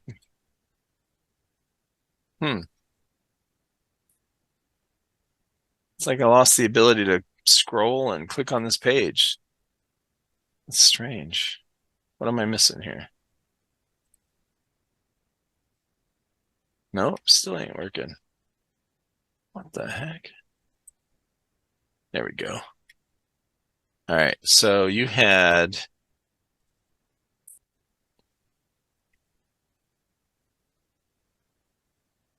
So that was your intro video. You have a bunch of videos on here, man. Okay. Yep. Yep. Some of them was with me, others with other members at the time. And matter of fact, there should be a video of my maiden flight, and that goes back to what I was talking about earlier. You just want to hover it, and when you build these things, you don't want to push it immediately. You just want to hover it, do some basic maneuvers, and sit back down. The Right. reason why is after you maiden the flight, you just want to make sure that nothing comes loose or nothing blows up, essentially. Right. And That makes and sense. that's what I did when I built these things out. Yeah, you It don't was want to kind of fly that standard. thing up like 40 feet and then freaking one of the blades flies off because you didn't tighten down a screw or It something. That would explodes. suck. Holy Yeah. shit. And it never happened with me. I got very lucky. I had very, very few minor crashes, but Yeah. again, they're minor. There was other members in the field where it goes back to what I was describing earlier, where you make that micro error on that adjustment on the control, and you go straight down, going 70 miles an hour. Oh God. And of course, the thing literally catches on fire because that was lipos, Oh my God. So two 6-cell batteries, and these batteries are thick. Each 6-cell is about this, Okay. maybe about that big, right? So imagine Dang, two they're of them heavy. plugged in parallel, and so imagine that thing coming down, Yep. full force right into the ground. You can imagine a nice little flamethrower coming out of that thing. Holy shit. And that would happen every now and then, but it was rare. But it did happen, and that was, again, an adrenaline rush. The possibility of that happening to you is what kept me flying. I don't know if that makes sense or not. Oh yeah, absolutely. Well, you like the challenge. Yeah. Yeah. And then of course, the same thing with airsoft. I got into it, was in it for a few years, and then started focusing on my career, gradually got out of it. And then and now years later I'm back in airsoft again. This looks like a character from the robot in Biohazard. If I remember correctly, I think I used one of the iPhone apps where you can take a video that you captured and put in one of those 3D models in it. I forgot what it's called. It's like Movie Magic or something like that. Oh, okay. Yeah, So- not Biohazard, BioShock. I don't know if you ever played that BioShock? video game, Oh, BioShock. no, I don't Oh, recall, okay. no. Yeah. That's what it looks like. That's cool. Yeah, you put out a lot of videos on this stuff, man. That's cool, man. Yeah. Yeah, that was another part of my life. And I looked 11 a lot years younger ago. back then. Yeah, I know, right? And when you look back on it, 11 years goes fast as hell. Like, what? Where did it go? So the skills or editing skills that I did at that time, I'm now redoing or trying to rediscover my previous skill set of that now. Yeah. So it's basically helping me accelerate on my progression. That's cool, dude. Oh yeah. I just followed your Instagram too. I didn't even know you had an Instagram because you and I have been talking on Twitter, on X. And that's how we first connected. And at that time, I don't think I had Instagram yet. Okay. I think I put it up because, one, my wife encouraged me to, and not just that, there's still a lot of airsofters that use Instagram. So that's honestly the most. Yeah, that's where I contact people the most, to be honest. Yep. Yeah, and due to how the politics are playing out these days, it's not really. It didn't seem to me it was a path forward for Instagram if I did that or not. So I started really focusing not. on X. Yeah, I'm switching all my stuff over to X. Yeah. Yeah. And I especially loved, I think Elon Musk did this maybe a week or so ago. He put a gun symbol out. Yep. And he says, it doesn't look, what was the exact phrase he said? It's like, it doesn't look like I'm shadow banned. So I was like, well, that's a good sign. Oh yeah. Yeah, that's what I love. So I post most of my stuff on so I post on everything. The podcast, Twitter, X, on everything. Some of it gets demonetized or whatever, shadow ban, whatever you call it, all these different kind of things from YouTube, Facebook, and Instagram. The two things it doesn't get throttled on are X and Rumble. So yeah. I use both of those consistently. So I use everything. I just post on everything, and just that way I don't have to worry about it. Whatever whatever it gets cut off from is fine. It's still going to be posted on these other things. And that's why it's the biggest reason I don't have rules on this podcast. We don't have self-censoring rules. We don't have to worry about what we say, like what words we use, whatever topic comes up. Everything's open. And the reason is I want it to be a free-flowing, open conversation because most of the people I meet on here, number one, it's the first time I'm meeting them, which can be awkward. So you don't want to have a bunch of restrictive rules because it's hard enough talking with somebody. Because, when you're done, like if you meet somebody on the phone for the first time, you have a great conversation, right? You hang up after 15 minutes and your wife's like, oh, what'd you guys talk about? You go, shit, I don't even know. Like, it's very difficult. So I wanted this podcast to be a free, just free-flowing, open conversation about your life, your experiences, how you got to where you're at now, and how you got into Airsoft. So that is, and that's the way I've kept it. And I've stuck to those rules ever since. I don't care about if one of these videos doesn't get monetized, and most of my videos are not monetized on YouTube because we talk freely. So, and they don't like the words we use. I don't care. It's fine. I'm doing this out of passion. So I really love doing it. And if it makes money, it's great. If it doesn't, I don't give a shit. I'm still connecting with people and making friends in different states and creating a team that can connect people throughout the world. So speaking on that, if you go to my Discord, which the link is in every social and every episode description, wherever it's posted. If you go to my Discord, you'll see I made separate channels for each state in the United States and each country around the world that I've had wherever the guest is from. So yours might be a little complicated because I'm not sure you got a lot of states you're from. And I've done that before where people have moved around. I'll put it in like 2 or 3 of their main states that they grew up in or where they're from, or whatever they tell me. So like one of the recent ones as an example is Rich Lort is the owner and founder of Wolverine Airsoft. They make they're the company that makes the MTWs, which are really popular right now. They make HPA engines and their own guns. He grew up in Delaware, but he lives in Tennessee now. So I put his podcast listing in my Discord channel under Delaware and also Tennessee. So I'll do something like that, for most people. But the reason I do that is so if anyone out there wants to go, like if you're okay, I want to go play Airsoft in a neighboring state. I want to go play in Utah, right? And I've had in Colorado's close to Utah. If you go to my Discord and look at Utah right now, or even Colorado, I have Spaz in there, in the Colorado one, and a couple other people. And then if you go to Utah on my Discord, you'll see a bunch of people in there. I haven't added all of them yet. This just started like 3 months ago that I started doing this. But it's a way of connecting people throughout the world.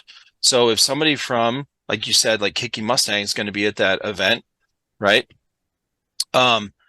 If somebody wants to come over and travel from the UK, they can look at, I'm going to Tennessee to play. Who's played there? They can go to my Discord, look at all these different people. If they want to find out a background on somebody and their story and get to know them a little bit and they're curious, they can watch that episode or listen to it while they're flying or driving or whatever and learn about their experiences or the field or get some info on it. So that's one of the reasons. That's pretty much my main mission with this podcast is connecting people throughout the world with their Airsoft experiences, because typically what happens is we talk about Airsoft for like 15, 20, 30 minutes, an hour, whatever, about gear and all these camos and all the different things you're doing. But the most of the the rest of it is about life, and that's the human connection part. So yeah, and I can vouch for that because when I first started with X, I didn't have anybody. The only contacts I had was at the time was mainly Spaz and some of the local members here. Yeah. But once me and you connected, I immediately saw others on there that I started following that followed you, and they Yeah. followed back, and then we started exchanging information Oh, good. back to each Good. other. So I was like, oh, this is awesome because now what you're doing. It's like you said, it's establishing that connection with others, Yeah. and it certainly has helped me, especially someone that brand new, just started off my X account, and then suddenly now I have multiple different contacts that I Yeah. can start sharing experiences with. And Exactly. that's really cool because I mean, without that, it would make it a little bit more, not impossible, but a little bit more challenging, It right? is. Especially as a new player. Yeah, and this is it's a hobby and a sport that is you want to you don't want to play by yourself. It's not like a video game where you can just go in and lone wolf stuff and just zone out and listen to something else while you're playing this mission or whatever. Like you want when you go on the airsoft field, you spend time and money getting there and your gear and all this kind of stuff.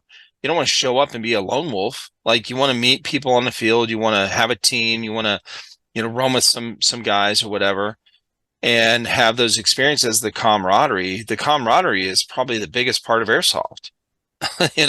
Besides your gear that you want to show off. Yeah, that's true. And Yeah. and like you said, I mean, even when you mentioned earlier that once I focus on something, I start really focusing on it to Yeah. achieve and perfect on it, right? So that also included airsoft as well and with the mechanics. And I took one apart just out of curiosity, and I was able to learn from that. Did the And then springs go now, flying? um, it's not something I like to admit, but that was a learning experience. So Absolutely. yeah, Dude, my so first that one was my first gearbox I took apart, I was a mechanic. So I grew up mechanic. My dad was, worked on cars. He was a mechanic. I was very mechanically aptitude, like, very high on the aptitude list and worked my hands most of my jobs. I worked in factories like manufacturing. I was maintenance. I worked on machines. I worked on pneumatics and hydraulics and all kind of gear stuff and everything, in between robots and PLC, right? Like string theory, all the strings that you connect on programming a robot. So these guys got into airsoft and I'm like, they said, oh, this shit doesn't work right now. And I'm like, well, let me look at it. Let me see. So I had a workbench set up over here on my left. And I have a pegboard over there. So I had all these tools hanging up, little all kind of specialty tools and um, just hanging up in all those tool racks or whatever that you put on a pegboard. And I take my first gearbox apart. I'm thinking, I don't look at instructions when I put furniture together. I don't need to look up a video on how to take this gearbox apart. I took my first one apart and I popped it out, and I could feel some tension in there when I took all the screws out. I'm like, what the hell is that? I didn't know how an airsoft gearbox worked, an AEG. Okay. And I took the cap off. I just took the top off and that spring went flying. I mean, all of the trigger springs went flying too. The anti-reversal spring went flying. Okay. And my floor in here is this dark laminate floor. Bro, it took me forever to find the anti-reversal spring. I was like, how small they make this shit, bro? Like, what the yeah, hell? Oh my God. Yeah. yeah. Well, it's nice to know that others are going through the same thing. But yeah, that was also a learning experience. And Yeah. so one of the custom ones I have is get the exact model. So because there's so many out there. I have the VFC VR16 Avalon Saber combined Generation 2 with the version 2 gearbox. So when I got that, I was still learning, so I figured out how to take the spring out, but at that point I was like, even though that was an accident, well, let's put it back in, and then I'll because I want to install a Titan on there, like one of Okay. those gate Titans. Yeah. So I was like, well, I'll just let someone else do that. So I did, and so it now has a custom, has a Titan in there now, and Okay. so after that I bought another one, another M4. And then that's the one I took apart and actually really was starting to mess around with it because I was trying to duplicate what they did with my first one. Right. And that's how I was able to learn. Mhm. Just reverse engineer to see what was done and see if I can duplicate it. Oh, okay. And that's how it worked out. And it's kind of cool skill to have, especially when you're self-motivated for something like that, Right. right? So it's again interesting conversations of instances that occurred by accident, but that's how you learn. Sure. So Well, it's no, I really appreciate cool that you're stuff. not it doesn't hold you back from learning. Like you're No, willing absolutely to not. go through and take those risks and be like, okay, I can figure this out, you know. It's a great way to learn, honestly. Sometimes a hard way to learn, but it's a really good way to learn. Oh, absolutely. Yeah. Yeah. And of course, everyone likes to show off their gear. So Speaking of that, what are you running? What do you when you go out in the field, what do you got? Like I see you have is it a plate carrier you run? yep. Do you have a? I Okay. mean, what you see on my thumbnail on my YouTube channel, Yeah. on the latest video, that's my full gear, literally. All right, let me pull it So up. that's what I normally wear out the field. And Yeah, of that's a course, good thumbnail. That's a good thumbnail. you can easily distinguish me because I'm the one that wears this with the little patch right here. Yeah. Says I'm My on mom location, I'm says I'm special. special. Yeah, and then I'm wearing the Texas, patches right here. Yeah, I mean, that's what keeps me different because in Colorado, and again, nothing wrong with Colorado. I mean, every place is unique, but you sure. don't really see Texas symbols there. Okay, gotcha. So that's what I decided to go with to make me a little bit Okay. different for that area. Yeah, yeah. So Yeah, it that's looks what I cool, normally man. wear. Yeah, I see Yeah. this. So I'm covered from obviously full gear. And then, of course, I have face protection on. You can't really see it, but it's wrapped around. But I have mesh protection on the mouth. And then I have a Yeah, fabric what are that you goes running on around. your what kind of face protection you running? I have to physically show you. Give me a second here. Yeah, yeah. Let's see it.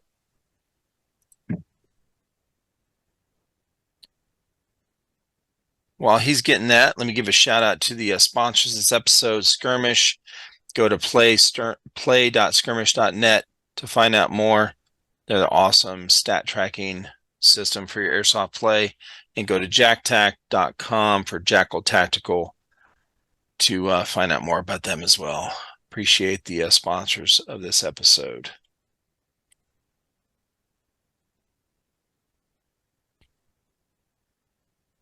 All right. So obviously you see this fabric. This is what you see in the thumbnail. It's Yep. literally this fabric. But Yeah. underneath that fabric, I'm wearing this. And it's a little more heavy Ooh, duty. And this didn't what is originally come. that? It's um I've never seen that before.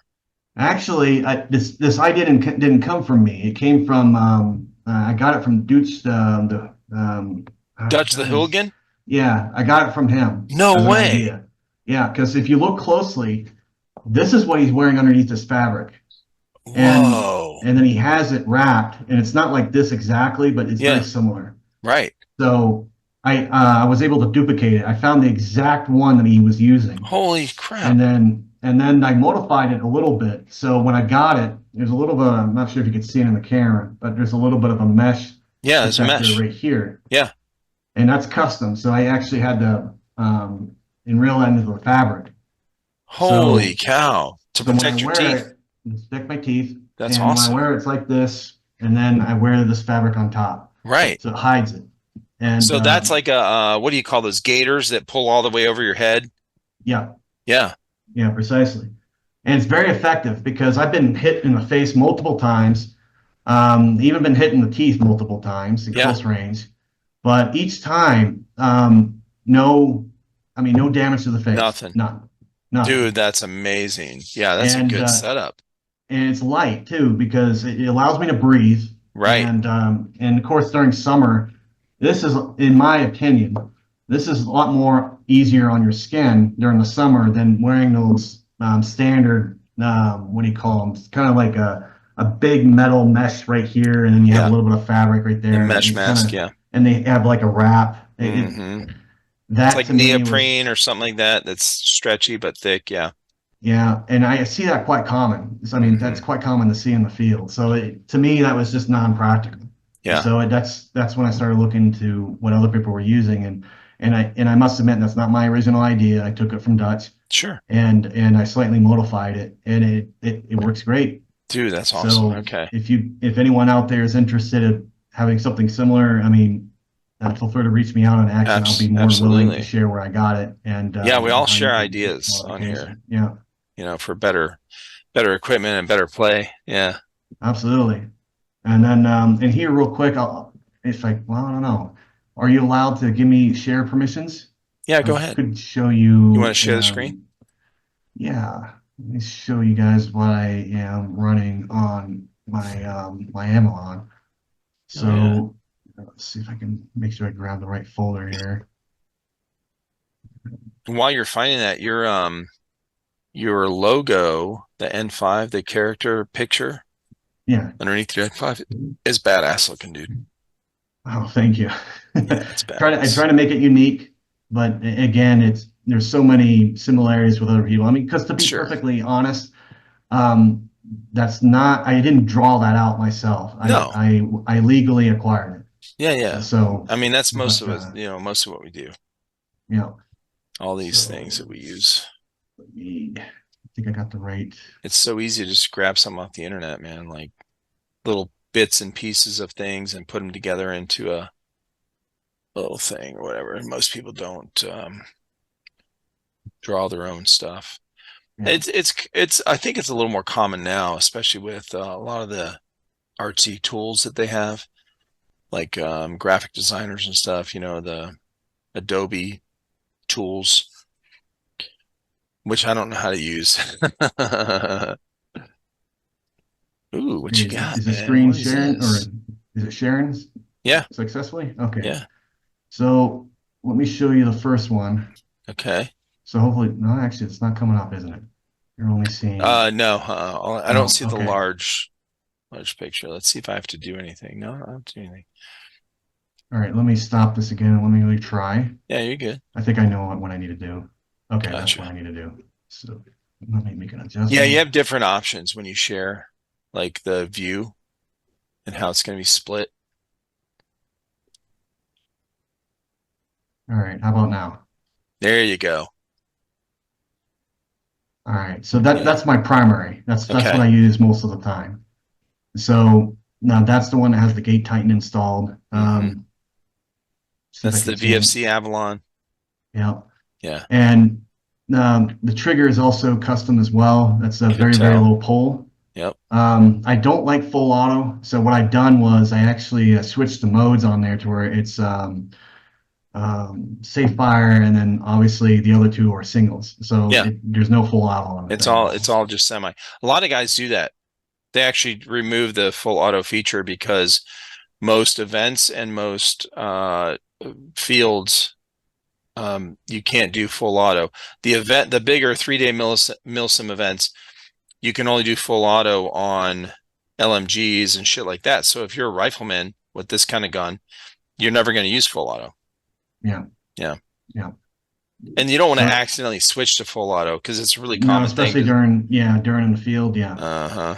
Yeah, Yep. absolutely. I've had that happen to me a few times. Yeah, but so again, do my it was boys. already configured. It was Yeah. already configured, so it didn't matter, but it has happened to me. Yep. So it helped out for sure. Yeah, And that's good. if you look at the scope, you'll see I have a little bit of a protector on there, also custom as well. Okay. It's just one of those glass protection. Yep. And then, of course, if anyone asks, that scope and that magnifier is not real. That's actually a very good replica. But when I bought it, I kind of suspected, but I didn't 100% 100% confirm it was a replica because I got it from one of those Chinese websites. Sure. And so it was cheap, and I was like, no, this can't be the real thing. The real thing is like $600-700. Oh. so I bought it out of curiosity, and then when I got it, I was like, yeah, it's a replica. But I mean, for airsoft, I mean, Yeah, it's who perfectly cares? fine. It who looks cares? good on the Exactly. outside. Now, when you look through it, does it accomplish what you want it It's to fully accomplish? functional. Yeah, Yeah, it is then functional. who cares? Yeah.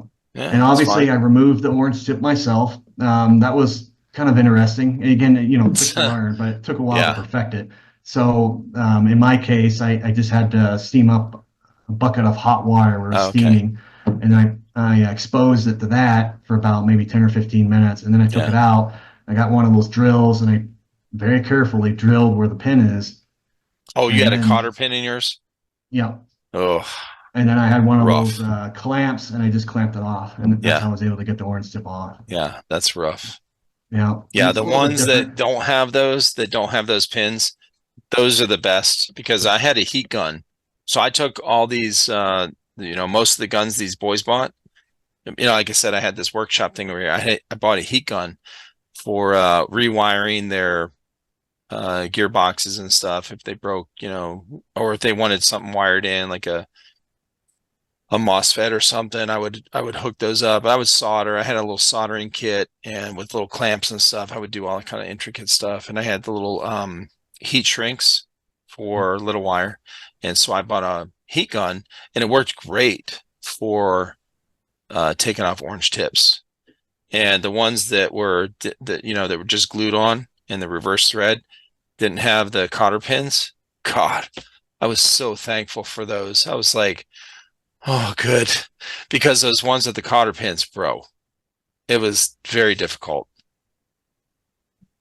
Oh, I can imagine. I mean, because it was interesting even with me, because I had to figure that out. I was like, well, that makes sense. And how can I logically do this? And it took a little bit of practice, but then I was able to effectively take it off. Mm-hmm. And now going forward, I can easily, since I learned, the next time I do it, it takes like minutes.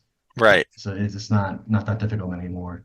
Yeah. But like I said, I mean, that's I'm not even saying the right word. The cotter pin's something different. Those are the things I use on my damn on my cars. But I definitely know what you're talking about. Yeah. What are those called? Those really thick pins they put in there that are crimped. Yeah, and they're teeny tiny. And and they're heavy. They're thick. Like they're thick steel.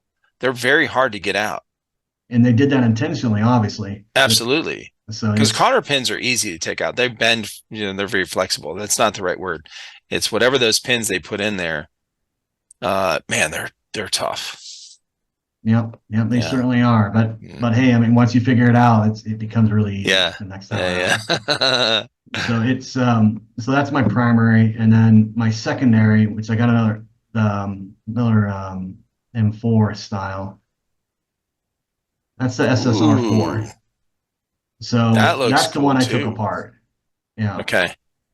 And that's where I learned from, and that was kind of also kind of interesting. But again, you progress over time once you get exposed to it. But again, I took the orange tip off and put the suppressor. Now that's actually a tracer. That's a big ass tracer, bro.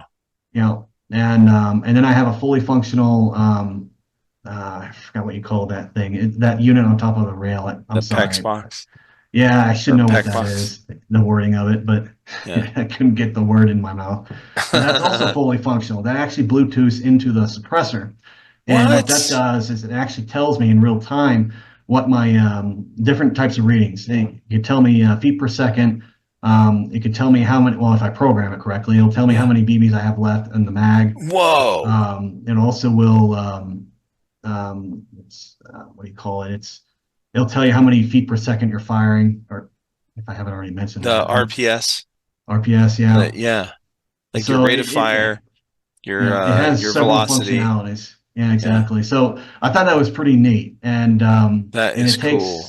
I think that one takes AA batteries, if I remember correctly. Okay. So what I did was I put rechargeable AA batteries on that thing. So just in case I'm out in the field, I have a recharger. I could just recharge another pair of batteries while the primary's in the. Instead of taking a whole pack of AA's that costs like freaking a ton. Yep. Yeah. So it worked out pretty well. Again, it's a secondary. I don't know if I'll keep it over time. I may end up selling it. I love how it looks though. Like that handguard is a little different, man. It is. What is it? Is there a way you can zoom in on that? Let's see. Oh yeah, there you go. Hopefully that helps. Oh, okay. So it's a skeletonized handguard, but you got those inserts on them, the little clip-ons. Yep. Dude, that looks cool. It is different. It's different from my primary. And it's grippy.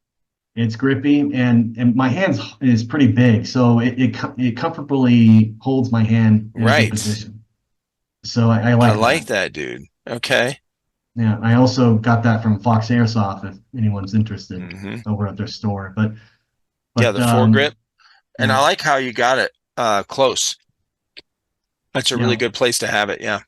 yeah, especially for this specific model, mainly Uh-huh. because is that of course I'm sure you know because of your experience, but in mine I quickly realized only playing airsoft for what since last February and March that the huge advantage of having the suppressor is that if you're in a bush or something like that, that suppressor can peek out and there'll be less likely of the BB hitting the bush, right? If Yeah, that suppressor is peeking out. exactly. Exactly. So that I view that as a huge advantage. And so I decided to keep it on this N4 or the SSR4, sorry. Yeah. Um, so if I decide to go in the wilderness and long range, type of environment, I'll bring this thing out, and then Yeah, I'll you want use to my push primary as past the those GoPro. branches and stuff because you hit one little twig, man, your BB's going out in space. Who Completely knows? different directory. Yeah, yeah, precisely. Yeah.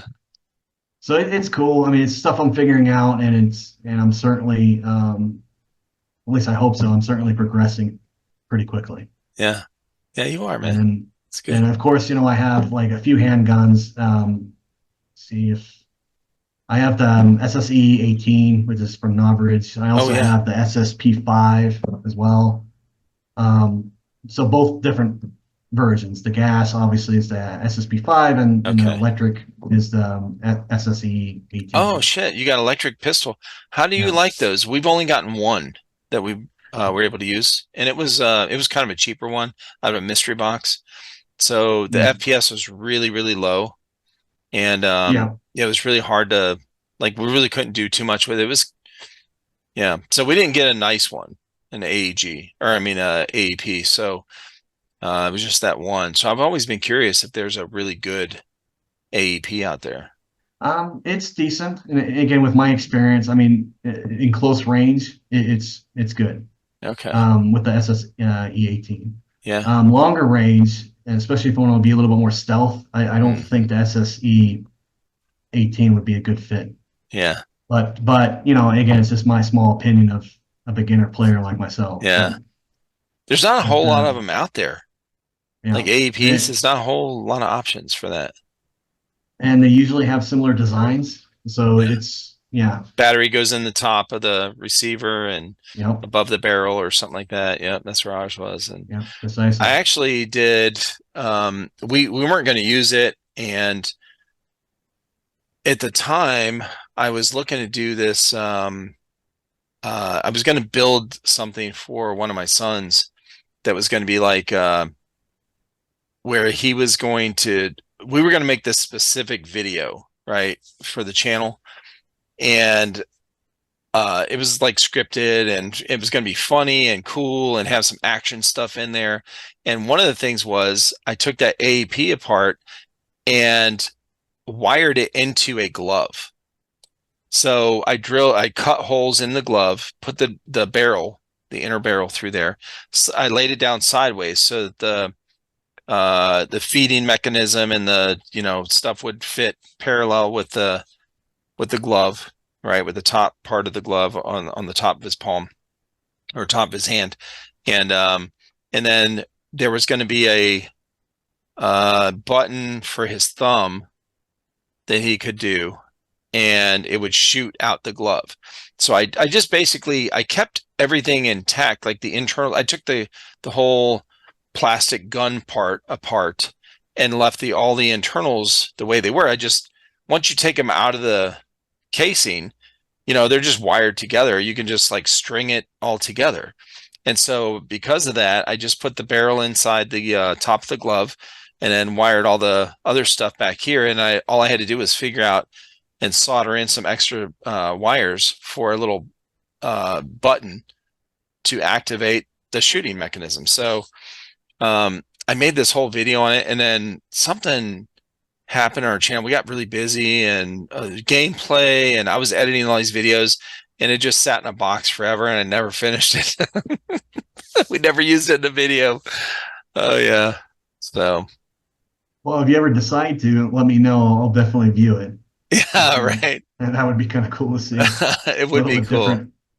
Yeah, I still yeah, have all those absolutely. videos that we went through and then never finished. There was a couple things like that. We got a TAR 21 in one of the mystery boxes, and before we never filmed anything on it. We filmed the unboxing of it, but then when we went out and test, because we did unboxings and then we would review the guns that we got in the mystery boxes, and we would always test them a little bit, like shoot at least one mag through it to make sure it worked fine before we start filming, because it really sucks when you do a review video. You set everything up, get all your camera stuff ready, and then you start and the thing won't even feed any BBs at all, like out of the mag. Like you're like, oh, dude. And then you have to stop recording, so you don't have all this extra shit to put in your computer. And then just, the process. So it's, and then you figure out what the problem is and all this kind of stuff. So we would just try before we'd even hook it up, or before we'd even start filming, we would just shoot a couple rounds through. So this TAR 21 we got, it shot, I don't know, maybe 4 or 5 BBs, and then it just locked up and it broke. So we took it apart, and it's a very difficult gun to take apart. And I can't remember the brand name of it, but it was, when we got it out of the mystery box, it had a tag on it that said, like a QC tag, that it was inspected, and it was like 8 years previous. So it probably sat in there, and the piston was dry as a bone, dude. It locked up, and there was no grease anywhere on it, no grease in the gears. There was at one point, but it had sat on the shelf for so long it all just dried up. Right up. So I didn't, and this was early on our channel, I still didn't know, like, okay, maybe we should take these old ones apart and see if they need grease. I don't know. Because we had grease to put in stuff to when I fixed stuff, but yeah, we just didn't even think. So it didn't even make it through half a mag, but that one was unfortunate. But yeah, this AEP we got was really cool. So, but it never made it to the end. TAR 21 didn't make it to the end. It sat in a box forever, and then we sold it as parts. Like we just listed it, on our Discord or something.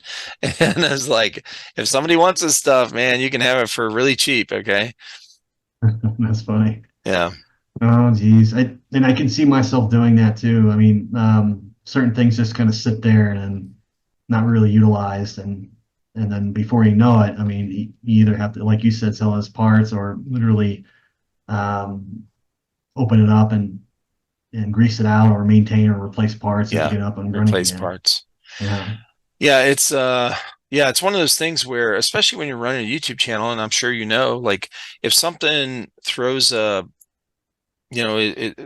obstacle in you releasing a video, like your main goal is to release the video because you want to have consistent content or something like that, if that's what you want to do.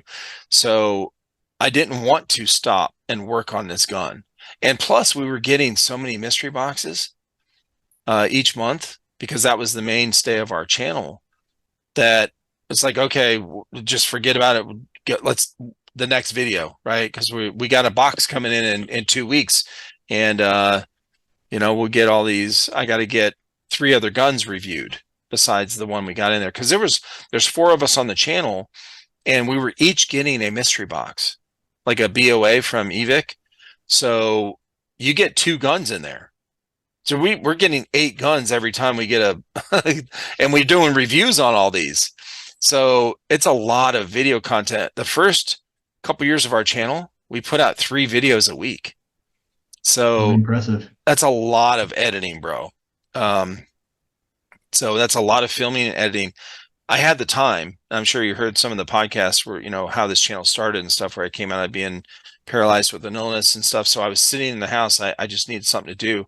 And so I was always on these guys, like, what's next? Let's film. Hey, when's Johnny coming over? Let's film this review on this gun so I can have something to post.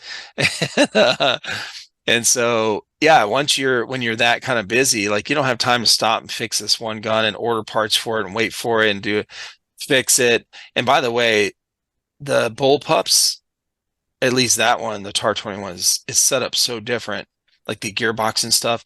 Yeah. It's set up, everything's set up so differently than the ones I was used to working on. I was just like, bro, I really tried. I made this long ass video, a top down video of me taking it apart, trying to work on it. I was like, I got so frustrated after hours and hours and hours. I saved the video. I put the parts in the box and I stuck it in the shed and I said, oh, get it. It was bothering me so bad that I couldn't fix it that I really had to get it out of my sight. That's really what it was. My OCD was like, I want to fix this thing and finish it, but I'm losing time on this other stuff I want to finish for our channel. So I had to get it out of my sight. I said, I boxed it up. I said, take it out of the shed. I don't want to see it again. No, I can relate to that because Yeah. I'm kind of the same way. It's once I have something in my mind, I have to take care of it. Oh, And dude. it's It's pretty focused frustrating on when I that. could. Yeah. Yeah. Well, the other thing too is I wasn't working. I was stuck in the house. I didn't have a lot. I was really on a tight budget. So I couldn't just go on and order a bunch of parts to fix it. You know what I mean? And it was hard to find parts for it because it was so old. And I was just like, whatever. So, but yeah, it's sometimes you just have to move on, you know? Yeah, definitely. And Hmm. especially if you have like I call it the pipeline, but basically where you have a certain content on a lane that you need to complete, and you need to complete it in a certain execution timeline, Yep. right? So if you're outside of that pipeline or something snags on it, you can't wait on it. You got to move on to the next. So I can yeah, relate to that. I think yeah, that way too, you know, things on a conveyor and it's moving. Like time doesn't stop. Okay. Like you can't pause it. It's not like a video game. You can't pause real life. Okay. Like we got shit to do. So, yeah, is that the truth? and it keeps coming. You know, once you fill that hopper up that keeps coming out, like, okay, what's next? Yeah. You got to move on, finish this and move to the next. Yeah.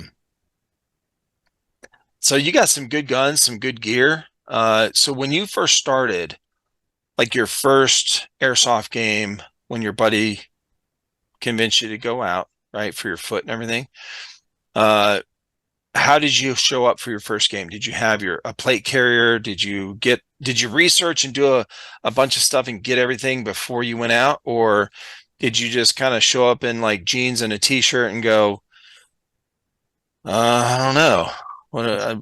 Where's somebody I can shoot? Because of my personality, I like to evaluate and research things prior before if I'm going to execute or not. Yeah. And that's what happened. So when I mentioned earlier where Grant was one of the first YouTube channels I was monitoring and checking Mhm. to see how the area was and some of the tactics that was being used, that's the type of stuff I was doing. And so some of the gear, for example, on my first game out, some of it already had. So and of course, a lot of it was kind of obsolete because obviously things from like 15, 19 years ago is no longer relevant today. Yeah. So obviously there's a lot of stuff I had to basically either renew or purchase. So for example, the costume I'm wearing, I had some of it, but not all of it. So I decided to match up what I currently had and just build upon it. So for this chest rig, for example, I didn't have that. Hmm. So I ended up buying that. I bought some of the patches, obviously, and then the face protection modification and Hmm. stuff like that. So there was a little bit of time investment into it, and it was a risk because I didn't know if I was going to like it or not. Right. And what I've been advised, and I'm sure a lot of people hear this too, is that well, if you're going to like it or not, don't invest any money into it. Try to invest little as you can, Yeah. and just go rent the equipment and to see if you like it or not. And Yep. me, I kind of went with that approach, kind of. And what I Okay. mean by that is that obviously I spent some money on some of the gear and stuff, and but also at the same time I didn't go full all in. Yeah. And so it wasn't until after the second encounter or the second game session or second day I went out, I guess I should say that, when I met up with Spaz is when a lot of my stuff started to accelerate. Yeah. And then I just perfected some of the things I had, even like the camera gear I had, I already had it ironically. So but I made modifications. So Hmm. for example, I can try to show you this real quick. Um, so this GoPro that I'm wearing right now, right here, it didn't Yeah. originally look like this. Yeah. So it was Ooh, you put completely that mesh tape on exposed. it. Yeah, I put the mesh tape on it, and I plan to actually make further modifications with it because I'm trying to make it last longer. Yeah. But in the heat, I did something stupid. I did something like this. How's that So work, by the way? Because that's a real common issue is overheating. yeah. So before I did that, it would last me for maybe 15, 20 minutes, direct Yep. sunlight Yep. exposure. After I did that with the mesh and also with the fan attachment, it actually doubled the time. Well, pretty close. It was about 35 minutes ish. Whoa. That's It good. lasted, but I wanted to last longer. Of So course. right now I'm currently testing around, and I might be making some modifications to make it last even longer than that. So Reach it's some out of the to things. a guy I've talked to. His look him up on Instagram, YouTube. It's called Tactical Face. FACE, just face. He is a guy that plays on the team in Southern Florida on the Tryhards. He's on the Tryhards team. And when I talked with him, he said he uses his GoPro. He records everything in his life, bro. I'm talking at home, in his apartment, is like on the airsoft field, everything. Okay, nonstop. He said that one of the best things he found was he does not run a battery in his GoPro when he's Yep. recording. He runs it off of a, what do you call those, portable charger banks? Yeah. One of these things, if you can see Yes. it. Yeah. Hopefully you can see it. Yep. There you go. Yeah. You got the round Yep. one. Yeah. Dude, Yep. that's it. It did the same thing. But I think I can extend it longer. But Okay. again, it's just some testing I'm doing. Okay. So we'll see how that turns out. Yeah. I'll Trade more ideas than with him. welcome. Reach out to Yeah, him I'll and more trade than ideas, welcome see reach what you out. got. Because that's one of his big concerns. That's what he's always trying to work on, is that. Yeah. Yeah, Mm-hmm. absolutely. Because I want to get as much content as possible without obviously it shutting down because of overheating. Because That's so if I get into frustrating. another incident where I'm sliding by accident and Exactly. something happens, obviously I want to have that on film. I But know. I but asked somebody one time, I was like, what's your best moment in airsoft? Like the most exciting thing or most thing, and he was like, he told me this really intricate, it was an amazing story. Okay. And really action kind of thing that went on, and he was really proud of it, and he got the shot and all that kind of stuff. And I was like, shit, dude, was your thing recording? He was like, no, it shut off, like a battery went out or something like that. It was just, he goes, when I went back through he didn't even know until he got home. He thought it recorded because it was recording up until like probably 10 or 15 minutes before that thing happened. And so he went to edit the video. It ended and he was like, no. I can That's so imagine. disappointing. Yeah, I can imagine that. Yeah, Yeah. because I had a few instances of that myself as well. Yeah. And that's why I'm trying to further perfect it and modify it. Because some of the things I'm commonly seeing in the field is people put them in those glass, or I wouldn't call it glass, but this transparent case, Yeah. fully enclosed. And Mm-hmm. I'm like thinking to myself, I mean, with the heat out here, with the sun hitting on it, that is not going to work very well. Yeah. 10 minutes, And bro. Like hot. yeah, Okay. Yep. yeah. So I didn't like that idea immediately, and that's when I started testing around with it. And again, that's a skill set that I have. Like I Sure. briefly mentioned it earlier before. Is just testing around, see what I can do with it, and see if I can perfect it. But And a good thing, I don't know what model, if that's a later model of GoPro, but I'm not sure when they started doing that. I want to say 10s, the Hero 10s, maybe the 9s. GoPro built in, or maybe it's the newest one. I know for sure it's the newest one, but I'm not sure how far it goes back. But you can take the lens cover off. That square box covering your actual lens in your GoPro, you twist it, I think to the left or right or whatever, and it pops right off. And you can buy those on Amazon, those replacements, because those get shot out all the time for guys that don't want to use cases to cover them. They get shot out all the time. And so now they have a good alternative. You just pop that thing off and you can buy like a pack of 3 on Amazon for like less than $20. Yeah, Super cheap. my camera has that functionality. Yeah, I can good. pop that off. Oh, Yeah. that's good.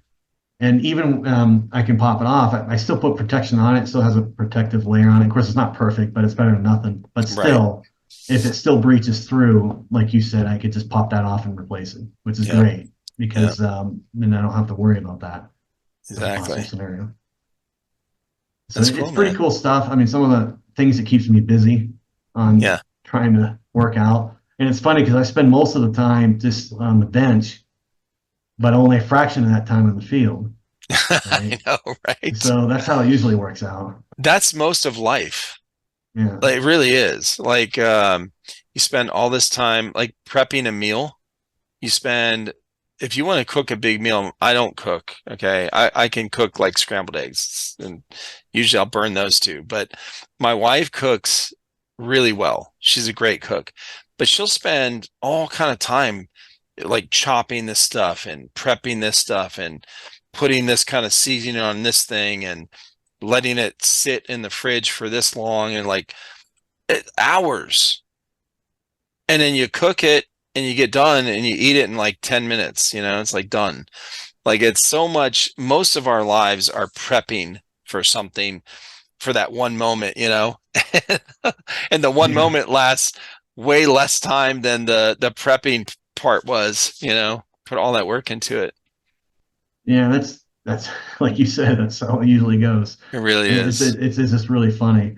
But I will tell you one thing though. I mean, just to backtrack a little bit on the major difference from like 15, 19 years ago to today is that back then, how people like for example, speed softers, right? I don't remember that as being a thing, not a major thing anyway back uh then. Today it is. Yeah. And there's two different, obviously, I mean, there's two different breeds. There's the speed softers, and then there's the ones that are like what Kit loose it up. stuff. Yeah. The mill simmers. Yeah, Yeah. yeah. So it's you can clearly tell, and again, I'm not trying to like stereotype anybody, but for the most part, it's usually a younger crowd, and it's usually people that don't have really good gear, if that makes sense, regarding like their recording equipment and stuff like that. Yeah. And I see those like I think I saw few of their lenses being shot out, and of Yeah. course, because it makes sense because they're close, close range, close combat. That's where Exactly. most of their stuff resides on, Yep. and it's I don't know. I don't see them. And again, not the stereotype, but there's a few where I can easily see that they don't spend as much time like what you're describing, like making a meal or in this case working Yeah. on a bench or anything Prepping. like that. Yeah. Prepping, exactly. Yeah. Yeah. No, that's very true. They'll get a decent pistol set up, and then they go on, like this indoor stuff. They go shorts, a t-shirt, and sneakers, and some kind of good mask or whatever. Usually a full like dye mask or something, GoPro, and they want to get those. They want to get those good actiony shots. But You know, yeah, it is a different breed, and I feel like most people I've talked with, uh, it's probably 50-50 to be honest, where some of them have started, or the 50% started right into milsim because of a friend, right? And then some of them started into Speedsoft, and probably half the Speedsofter that started out in Speedsoft stayed, and then the other half of players that started in Speedsoft from a friend or something got tired of it and went into milsim. Milsim, they And they're transition. really, Yeah. I think the majority of airsofters are attracted to milsim because there's a lot more going on there. It's way Yeah. more intricate. There's way more options. And so I think it draws like a broader pool of people because there's so many options. We all have different likes.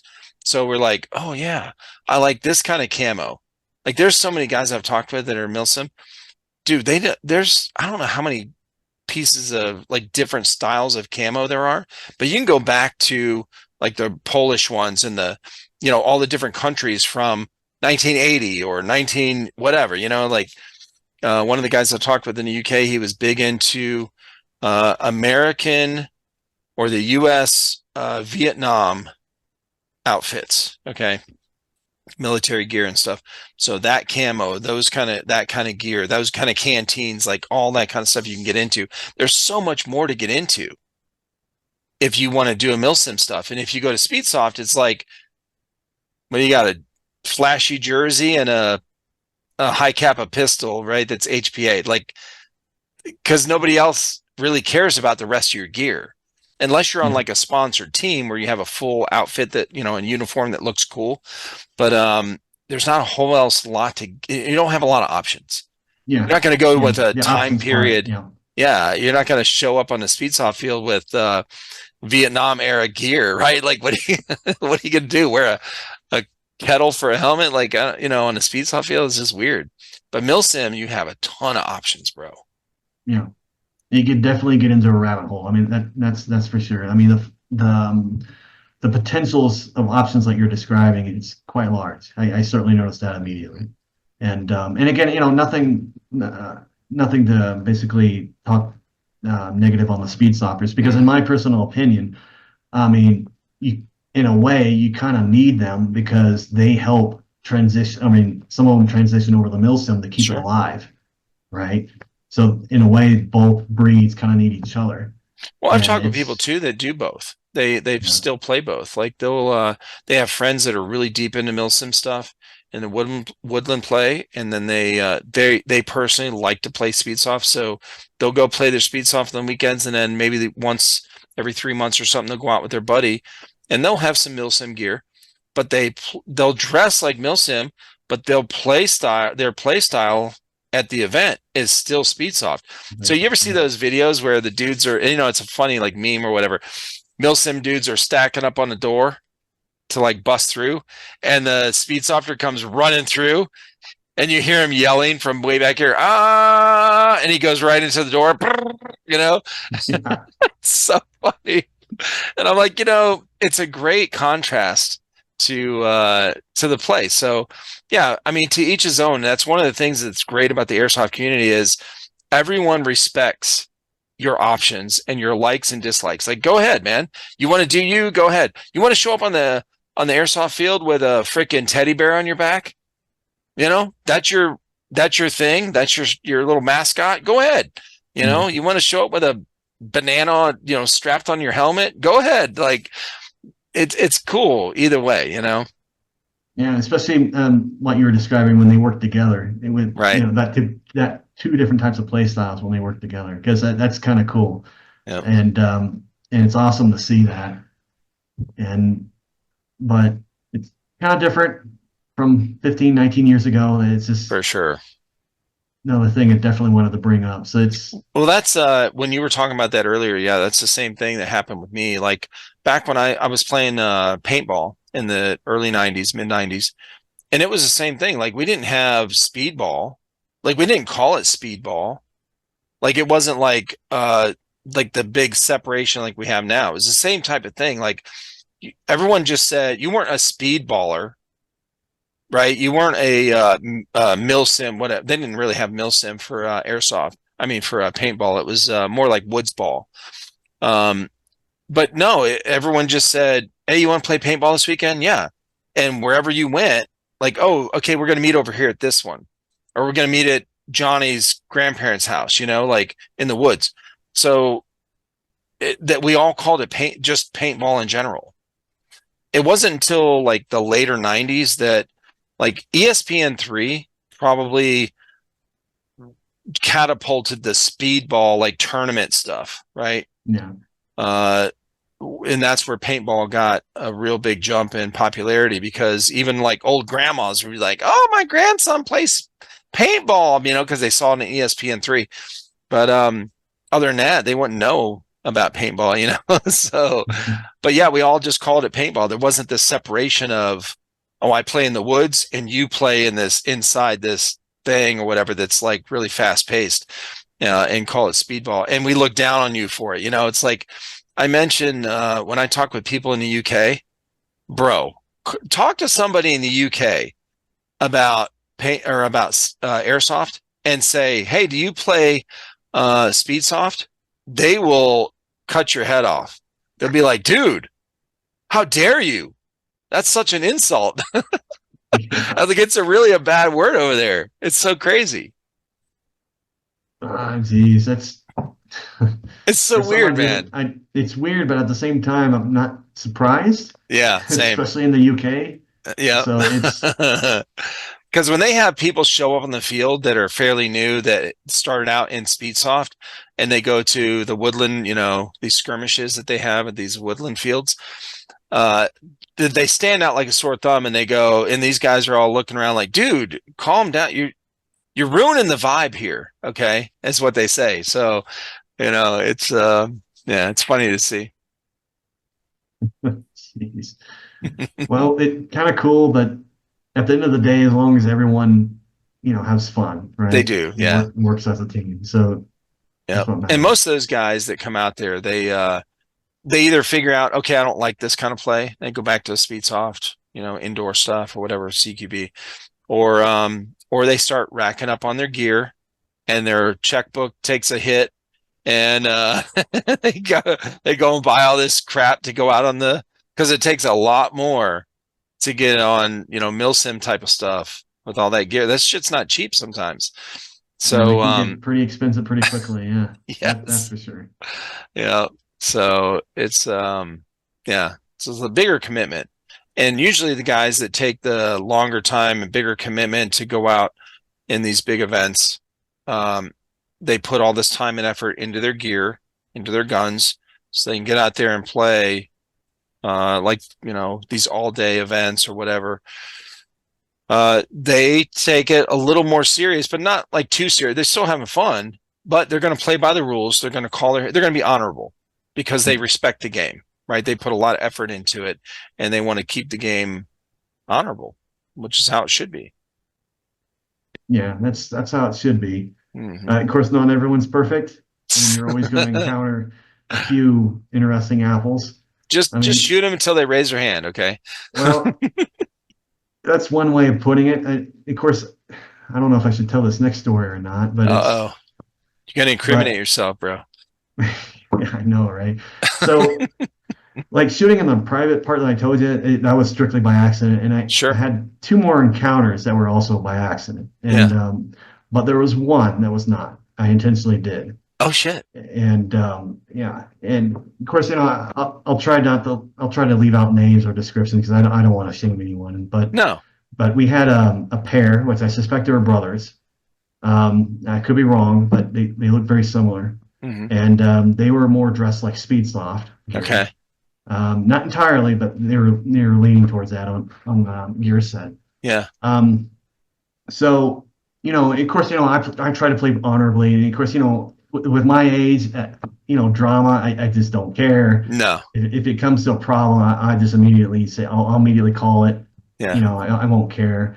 But in this particular situation, this very rare situation, they hit a nerve somewhere.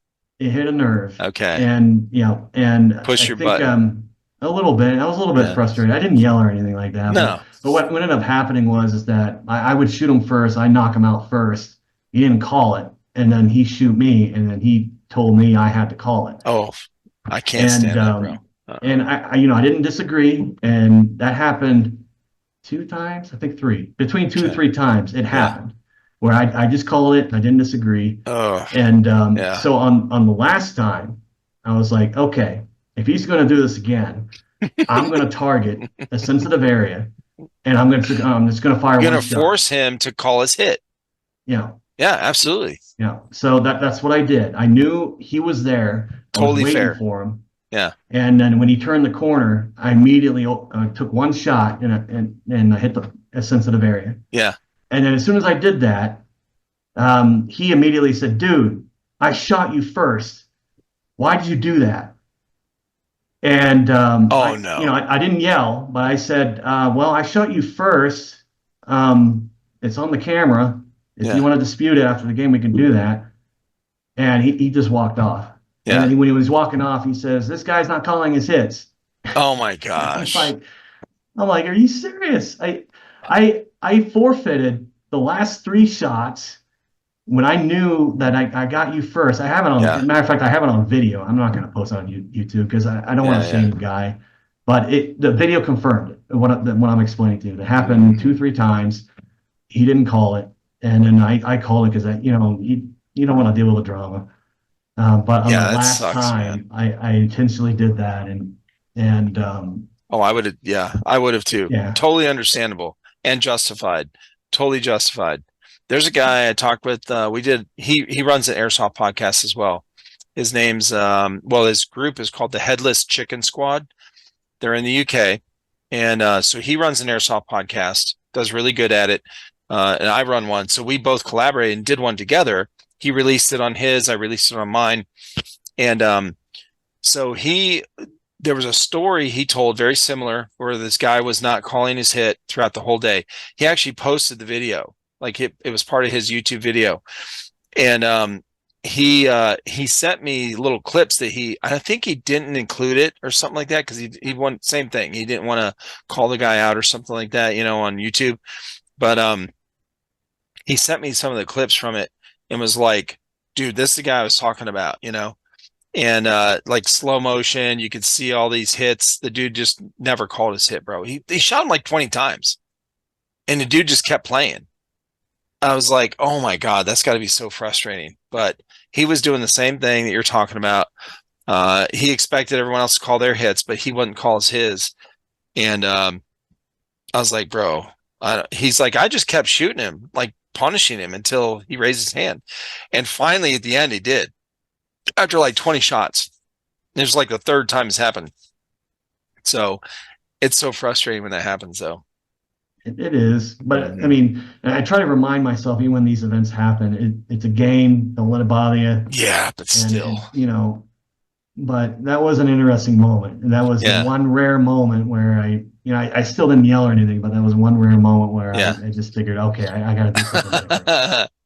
Yeah. Oh, that's good. Well, it's good to know you have it in you. Okay, to do that if the time calls for it. Okay. Yeah, I know, right? That's why it's best to always wear protection. I know. You wouldn't believe how often, not with me anyway, but how often it happens in the field with other people. Because just by accident. Because I have videos of random people being shot, and again, what usually happens, at least in these videos that I have captured, is that people are on a lower angle, pointing up, and they're like benched down, and that's what usually happens. They're facing up and not realizing that their angle of attack that's usually pointing to a certain place. Sure. Right. So that happens. But at the end of the game, it's a game, or at the end of the day, it's just a game. Yeah. But it's still kind of funny when things like that happen. It really is. Yeah. Yeah. Well, we had the same thing in paintball. It's you get those. I mean, it's these things. Airsoft and paintball. They're lobbing. The gun is lobbing this little projectile out of there. It's a smooth bore barrel. It's not rifled. Okay.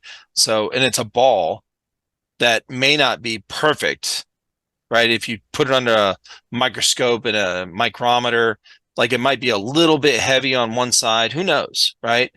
So you've got a lot of different variables and a lot of different factors in there that's going to send that ball. And by the way, once it leaves your barrel, there's wind and there's leaves and there's sticks. Okay. So who knows where it's going to end up? Like you might be aiming at the guy's chest and it hits him in the nuts. Who knows? Okay. You're like, oh, sorry, man. You better call it though.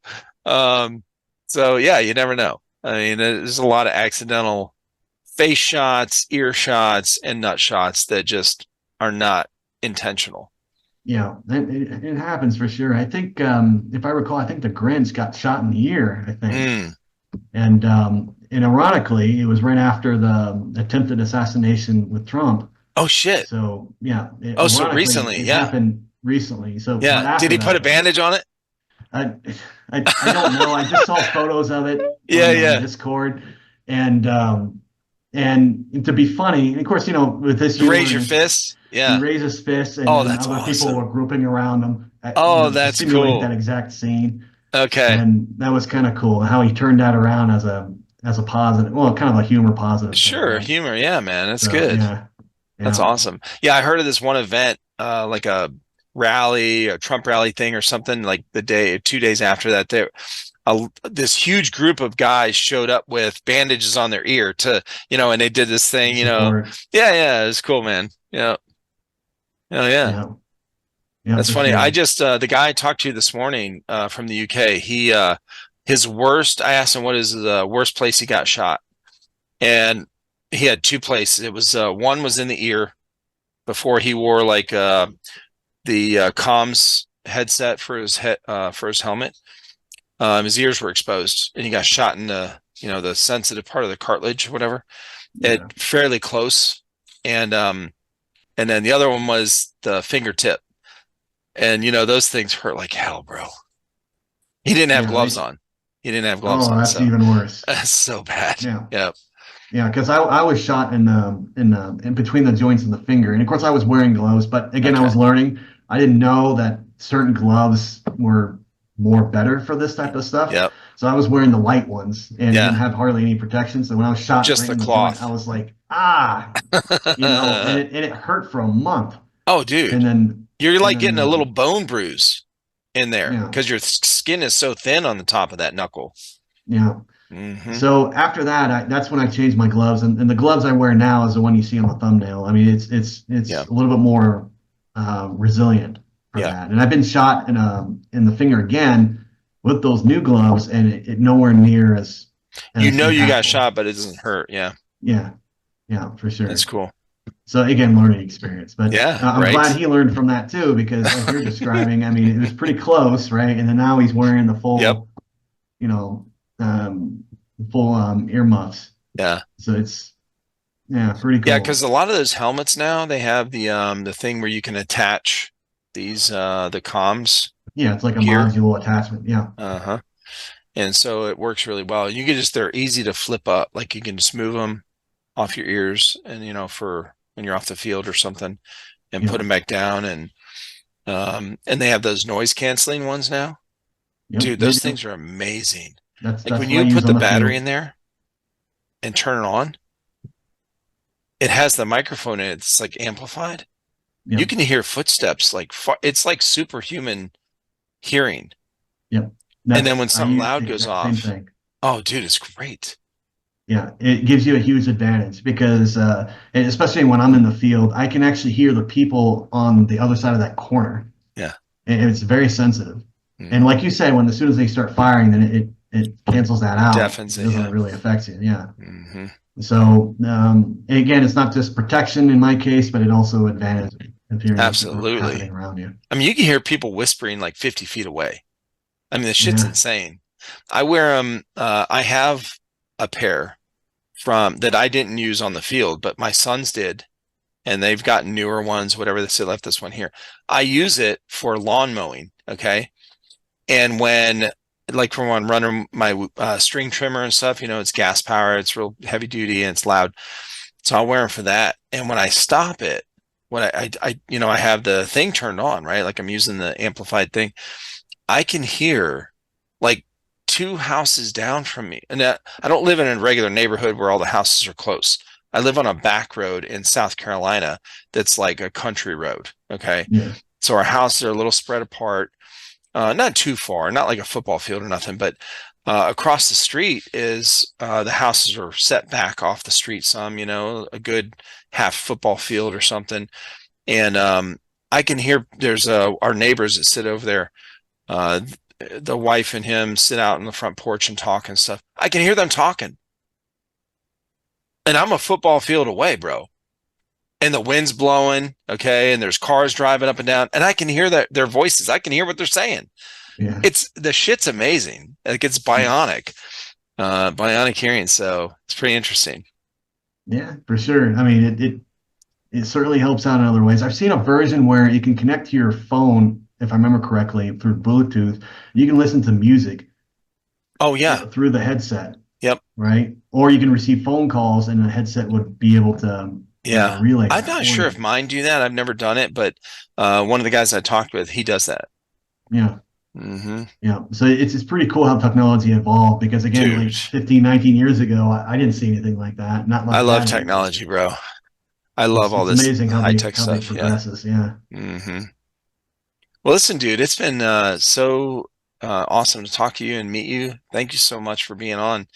Um, yeah, let everybody know where they can find you and all your airsoft stuff online.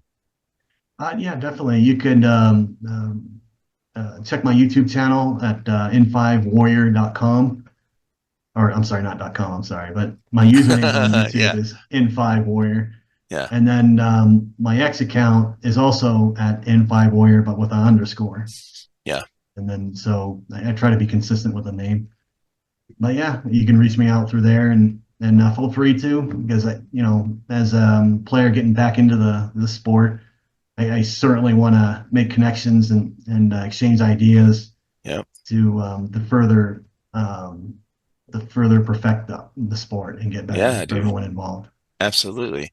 Yeah. Now, and I always put all these links in the description, so I'll have all your YouTube link, your X, and of course, your brand new Instagram.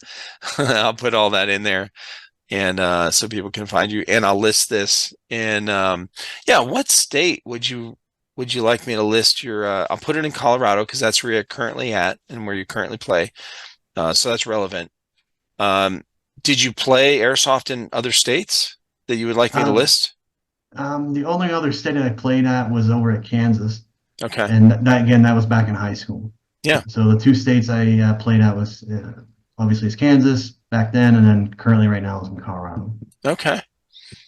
Yeah, because I can do both Kansas and Colorado in my Discord. Yeah, that'd be cool. Awesome, man. Well, thank you so much, dude. And I look forward to having you on again in the future after you've done some cool stuff. And if you ever, and I always reach out to people like and let them know if you want to be on again, always hit me up. Like if you got a new event you went to or a cool change in your gear or guns and you want to come on and talk about it, definitely hit me up, man. All right, yeah, I appreciate that. I appreciate what you do, and especially connecting everyone together in the community. I mean, it's really appreciated, and it certainly Yeah, has a dude. positive effect, and Thank even you. with me as well. I So, appreciate that, man. keep what you're doing, and like you said, if something new comes up, I'll reach out, and we'll certainly organize something. Awesome. Well, thank you so much, Eric. I appreciate you, man. All right, have a good night, sir.